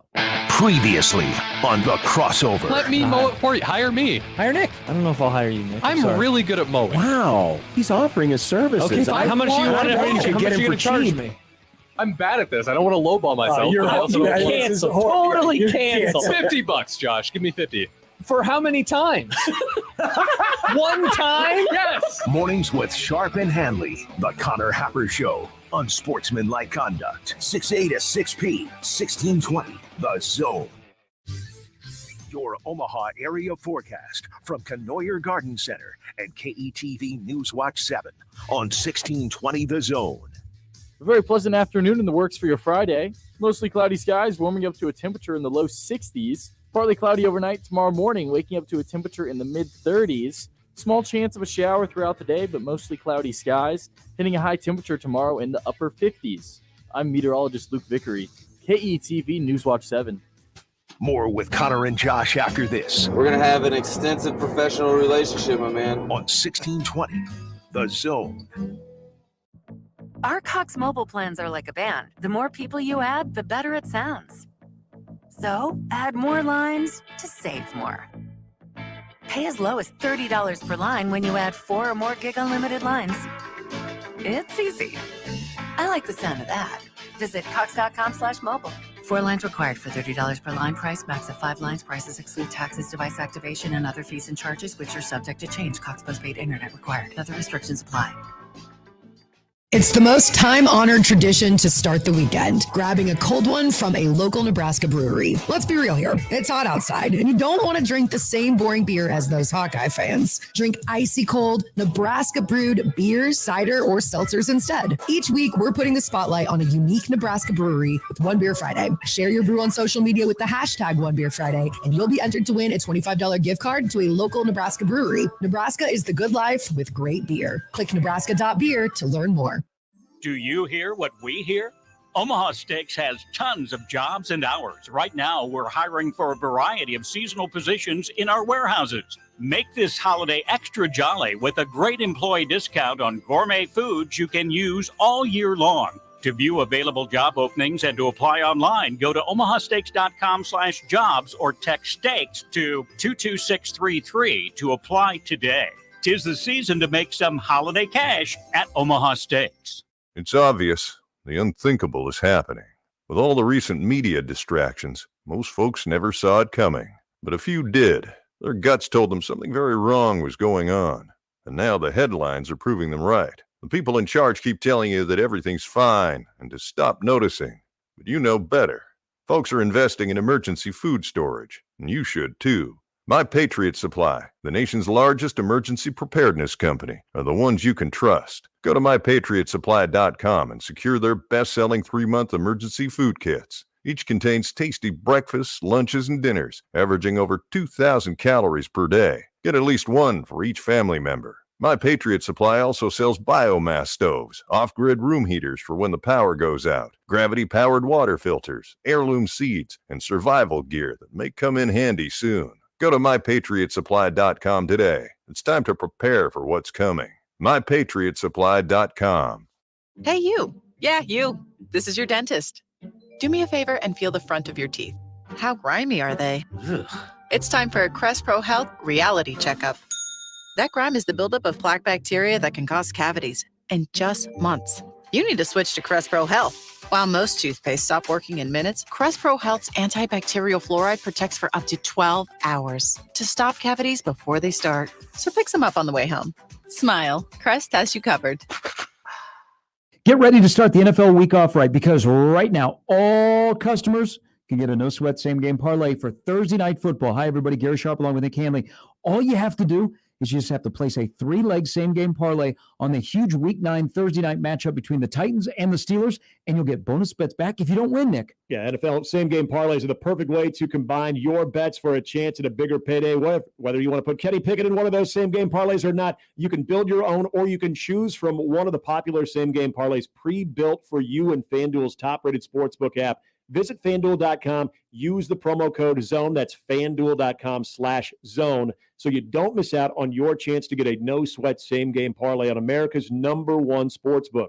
FanDuel, an official sports betting partner of the NFL. 21 plus and present in Iowa. Refund issued as non-withdrawable. Bonus bets that expire 7 days after receipt. Max refund $5 unless otherwise specified. Restrictions apply. See terms at sportsbook.fanduel.com. Gambling problem? Call 1-800-BETS-OFF. Prescriptions require an online consultation with a healthcare provider who will determine if appropriate. Restrictions apply. See website for details and important safety information. Subscription required. Price varies based on product and subscription plan.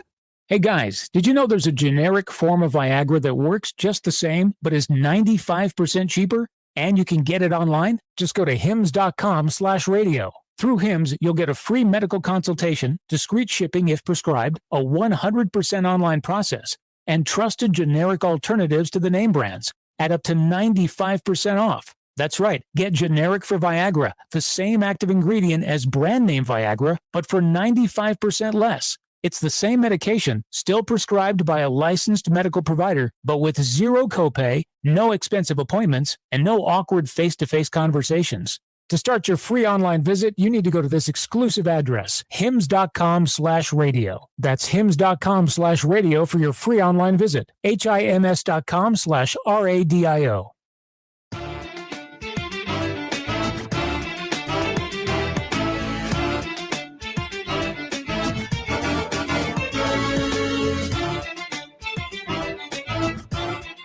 All right, welcome back. Here we are. Second to last segment of the week. Connor Happer, Josh Hodson with you. Never figured out the camera issue. What's going on over here? But we did give up early. I will admit that.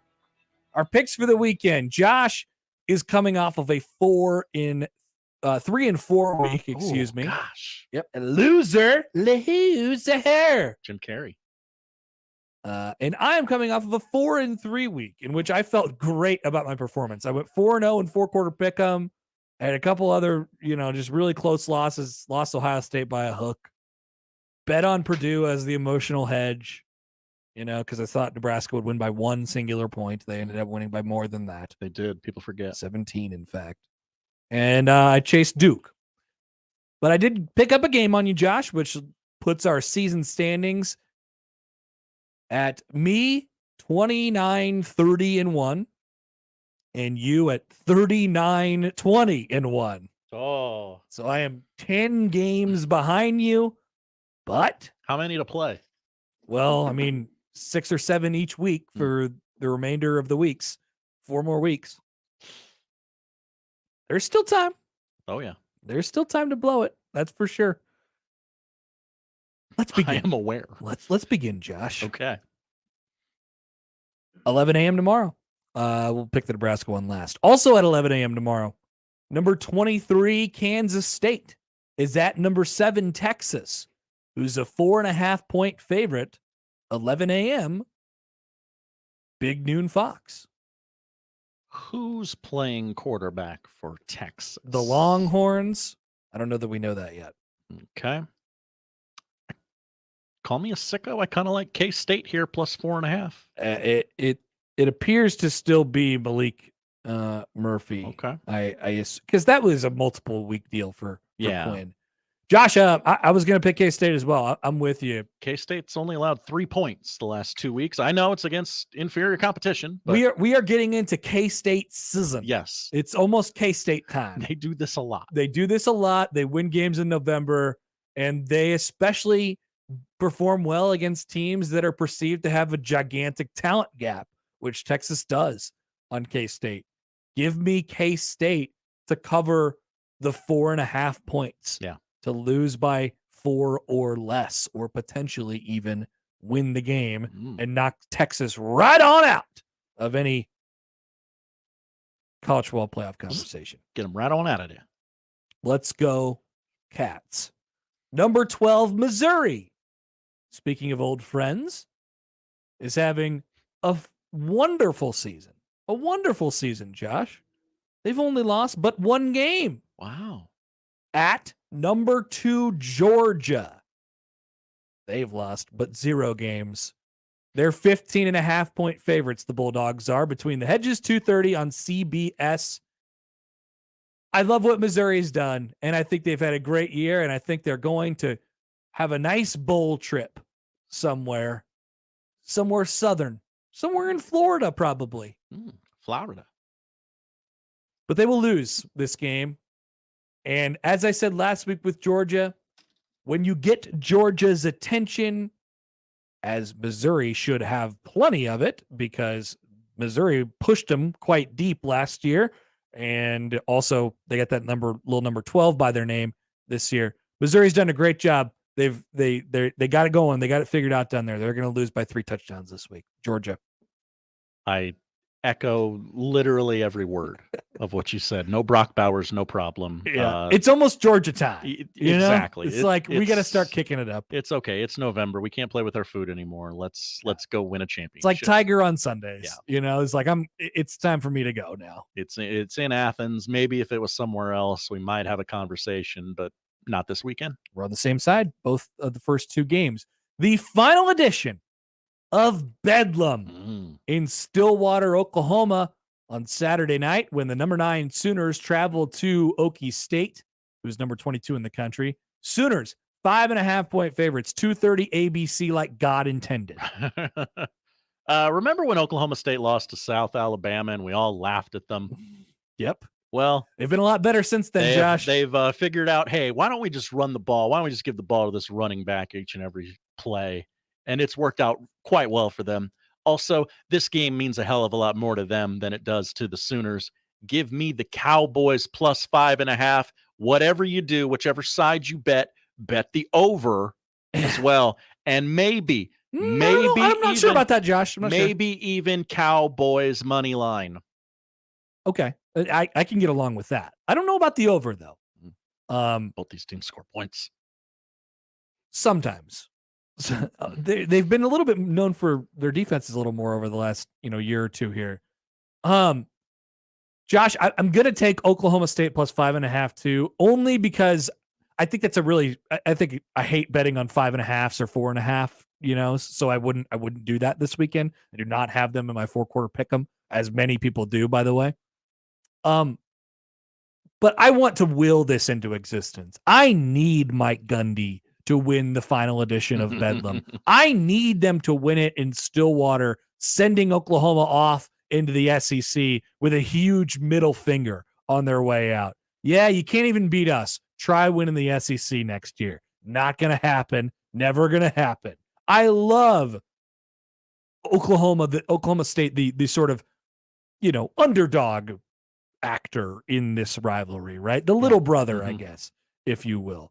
Give me the Pokes to end on the right foot in Bedlam plus 5.5. Love it. Number 5, Washington is a 3-point favorite on the road at soft number 20 USC. Oh, that's right. Washington and USC this weekend. This will follow Bedlam 6:30 on ABC. Josh, once again, another kind of a stinky little line here. What's going on? I'm sure many people are going to say, what the hell's happening here? Washington is several points better than USC, but Washington has limped a bit over the last couple of weeks. Yeah, Washington's played some stupid football lately. They've been lucky is not the right word for it, but it's close to the right word. We know very well about USC problems. Why in the world would I not pick Washington here? Well, Josh, I wouldn't not pick Washington. I would pick Washington. Yeah. They're going to pick their number. 62 points against USC. Let's go. And they're going to win like 62-36. Let's like go. Colorado, Nebraska 0-1. 62-36. Yeah, I got Washington as well. I don't see how, like, it might be points aplenty, but I mean Washington's just better. They haven't lately, but they can play defense. They're going to pick their number. Yeah. They're going to score a lot of points. Yeah. Our Sickos game of the week, it was obvious. It was low-hanging fruit. I didn't really have to think about it. I did peruse. I saw what other things were going on around college football this weekend. I saw a game that will be taking place between Hawaii and Nevada that will be broadcast on a network that I have never heard of. Never heard of a thing like True. It's not even like True TV. It's not on television. It's some streaming platform that I've never even heard of. Huh. So we head to another streaming platform that I have heard of. It's the Peacock. Iowa is a 5.5-point favorite at Northwestern, at Wrigley Field. 2:30 on Peacock. So there's really 4 elements to this that makes it the Sickos game of the week. It includes Iowa. It includes Northwestern. It is at Wrigley Field, which is a baseball field, famously. Sure. And it is on the Peacock. So it just really checked all the boxes, and it had to be our Sickos game of the week. I just realized that we skipped one. We'll go back to it in a second. Oh, okay. Who do you have in our Sickos game? This was tough for me. I guess just give me Iowa because they're Iowa. I think so too. We're on the same side a lot this week. Know. This is not good. I need to try to gain some games on you, but I'm still gonna. I gotta play it true. Iowa wins by a touchdown.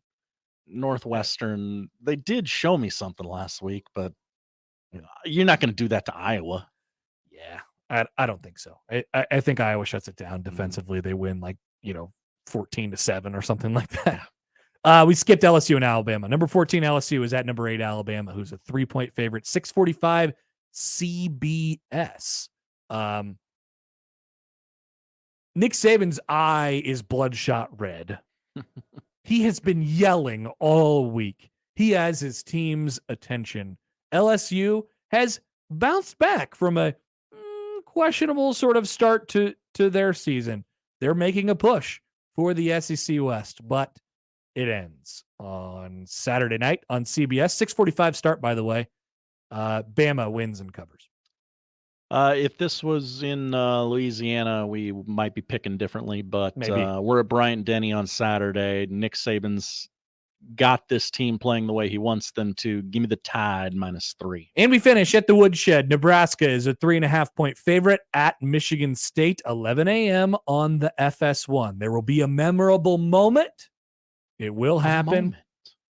Will Nebraska do their very common occurrence of hitting one singular big play in the game that is worth a touchdown, and also one long sustained drive that is worth about 10 plays and 85 yards and 7 minutes off the clock? You hit those check boxes, you're good. You make a play on defense or two, and Nebraska's going to walk away with the win, and they will. And they will do it by the final count, Josh, of 23-9.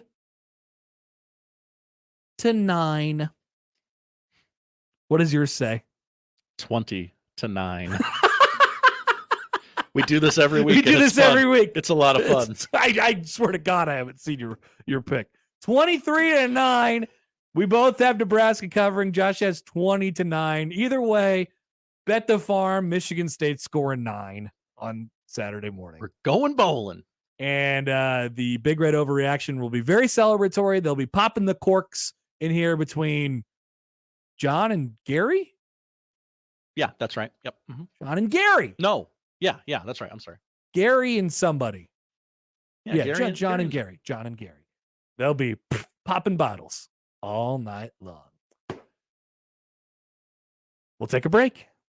Let that sink in. Nebraska's going to a bowl game. Poll questions. Tell you what to watch on 1620 The Zone. Ryan Radke here from Sunday Night Football on Westwood One. Join Hall of Famer Tony Baselli and me from Cincinnati for a marquee matchup of hot teams coming up in prime time when Joe Burrow, Jamar Chase, and the Bengals play host to Josh Allen, Stephon Diggs, and the Bills. Can the Bengals claim their 4th straight win, or will the Bills move to 6-3? Find out on Sunday Night Football.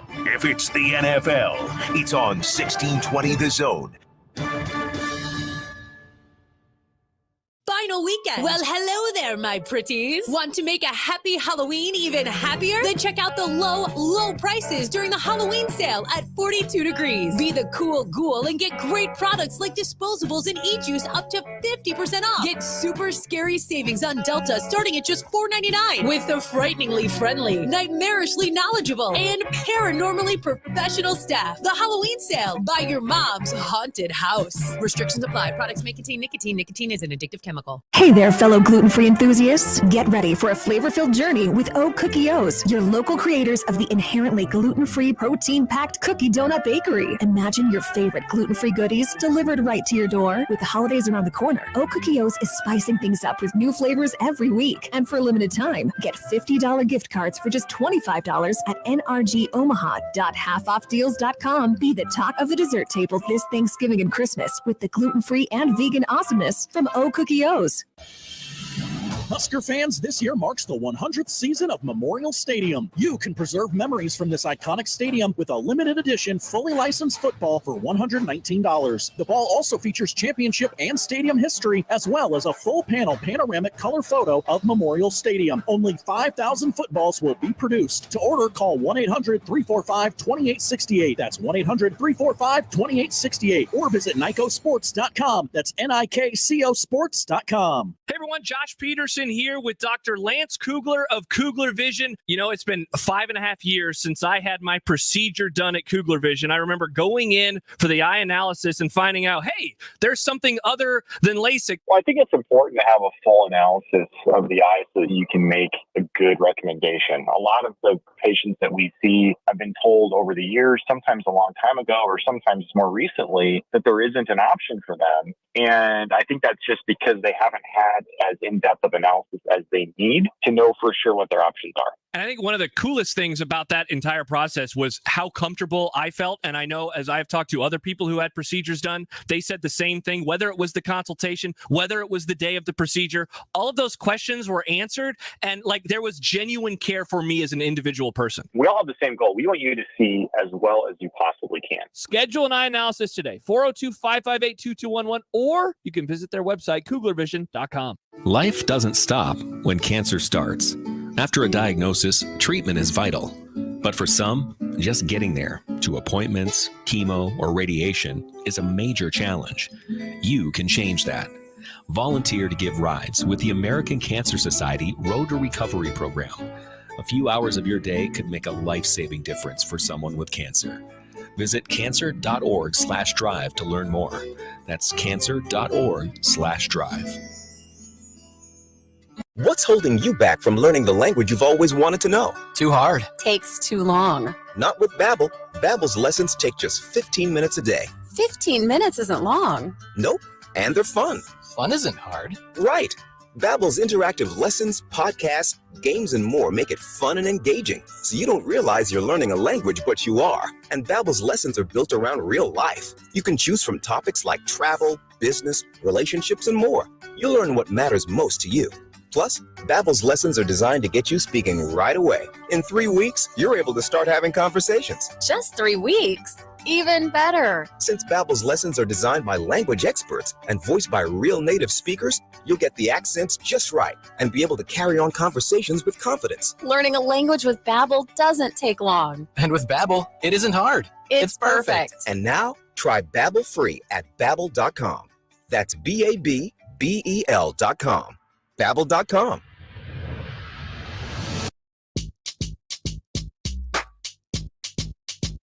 Josh, I'm not sure if you're aware of this, but Oklahoma always wins Bedlam. Always, every single time. That's right. We're going out on a limb here. We're going against the trend. Mm-hmm. Gundy is 3-15 against Oklahoma. I witnessed one of those. Not one of the wins, one of the losses. Oh. Joe Mixon ran for like 700 yards from Some just say how I he's remember still it. running. Some say he's still running. It was the 2015 Bedlam in Stillwater, and College Game Day was there that morning, and I had a sign that said "Texas sucks." Good sign. I felt as if it was important to state that. No, good sign. Makes total sense. A friend of mine had a sign that said Iowa is a fraud. Oh, that was the year, of course, Iowa was undefeated at the moment. Was that when they were number 2? Yeah. Mm-hmm. Yeah. They turned out to be a fraud. They got beat by Michigan State, and then they got wrecked by Christian McCaffrey. Who didn't? Mostly Iowa did, though. That was pretty bad. Bowl questions at Happer Show. Just a few today. I feel like we've been just rolling through this entire show. I never got off my Wemby takes. Yeah. Never got off my non-James Harden takes that I, of course, do not have. Didn't talk about Creighton. Josh didn't get to talk about Will Levis. Nope. We just went for it today. There's a lot of material that you're never going to hear. Can we call kids born between 2010 and 2023 Generation Alpha? Well, that's what society wants us to call them, but I vote no. Yeah, no, thank you. 64% say no. Are things expensive now? Most voted on poll question of the day. I'm going to say yes. Now, the question is here, how high is the number? 92.8%. Somehow 7% said no to this question. I have more money to burn. Yeah, make them more expensive. Why not? Have you ever hit a squirrel with your car? I haven't. I haven't either. I think it's one of those myths. 68%, though, are saying yes, that they have. And finally, is biting ever the way? No. I do not believe it is. No. 66% say no. Those are the poll questions. Josh, what are we watching tonight? We're going to watch NFL football this weekend. We got a great weekend of football ahead of us. Sunday is primo as well. NFL Chiefs, Dolphins, 8:30 a.m. kickoff. The NFL's first ever game in Germany airs on NFL Network. Rich Eisen and Dan Orlovsky have the call. The game, if you are looking for Mitch Holtis, it will be on 1290. No. Be more sure about that when you say it, Josh. It'll be on 1180. That's good. That's better. That sounded more confident. 1180 The Zone, because there's stuff that they paid to be on 1290. So it will not be on the regular channel if you're looking for Mitch Holtis. Well, sometimes it happens where, NFL games start at 8:30 in the morning. Yeah. We're just not always, prepared for that. Here locally on CBS, noon kickoff for Seahawks Ravens and Rams Packers at noon on Fox. Your 3 p.m. game, Cowboys Eagles. Hello. And then the Sunday night game, Bills Bengals in Cincinnati. Yeah. Oh, what a day. What a slate. I love that. College football. The DeMar Hamlin game. That's right. College football. I wonder if his name will be brought up. Maybe. Friday, that's tonight. Boston College at Syracuse, 6:30 on ESPN2. No, thank you. Okay, maybe this is more your speed. PU. Colorado State at Wyoming, 7 o'clock on CBS Sports Network. That does more for me. I'm honestly a little disappointed that game doesn't start at 9. Yeah. Notre Dame Clemson tomorrow at 11 on ABC. And some local interest here. Kansas at Iowa State, 6 o'clock start on ESPN. Also, cheap plug, last home game for the Reavers. Let's go. Tomorrow, number 2, 9-0, most wins in the country, defending national champion, Iowa Western Reavers play Coffeyville. Josh, do they have a sophomore day? It is sophomore day. Okay. Tomorrow, that is the JUCO equivalent to senior day. Yep. And you can check it out at Lewis Central High School tomorrow. I should know this, but 1 o'clock kickoff? I would hope that you know. I'll find out if I'm wrong. One day at a time, Josh. Yeah, I'm more focused on today. But yes, 1 o'clock kickoff tomorrow. Free tailgate before the game with beverages and all that implies. NBA, the in-season tournament begins. Connor, I know you're super excited about this. East B pool play. Knicks, Bucks. That's a real thing. By the way, real pictures of the courts are starting to circulate. Yeah. Oh boy. They're louder than they were in pictures. Yeah. 6:30 start for that one on ESPN. West B pool play. Mavericks, Nuggets. Yeah, I've seen Denver's court. Expected to be the return of Kyrie Irving tonight in the Mile High City, 9 o'clock on ESPN. Volleyball tonight, number 1 undefeated Nebraska travels to Penn State. 7:30 start time on BTN. I got a game on BTN Plus this weekend as well. That is less of note because it's BTN Plus. Yeah. Disney Plus has the Rock and Roll Hall of Fame induction ceremony for some reason. Inductees include Kate Bush, because that one song was popular again. Sheryl Crow, Missy Elliott, George Michael, Willie Nelson, Rage Against the Machine, and the Spinners. Special guests include Brandi Carlile, Dave Matthews, Her, because Her is everywhere. She's everywhere. Chris Stapleton, and New Edition perform. And finally, on Netflix, a 1-part, 90-minute documentary on Sylvester Stallone. That's palatable, Josh. It's called Sly, and it's on Netflix because He saw that Arnold Schwarzenegger got one, and he said, "Where the hell's my documentary? my documentary. Where's my documentary?" Thank you, Josh. Thank you, Connor. That's what we're watching, and that is the show. If you missed anything, 1620thezone.com is where you can find it. Crossover's next. Live from the Host Coffee Studio, this is 1620 The Zone. Shop Woodhouse Buick GMC first and experience the difference. They're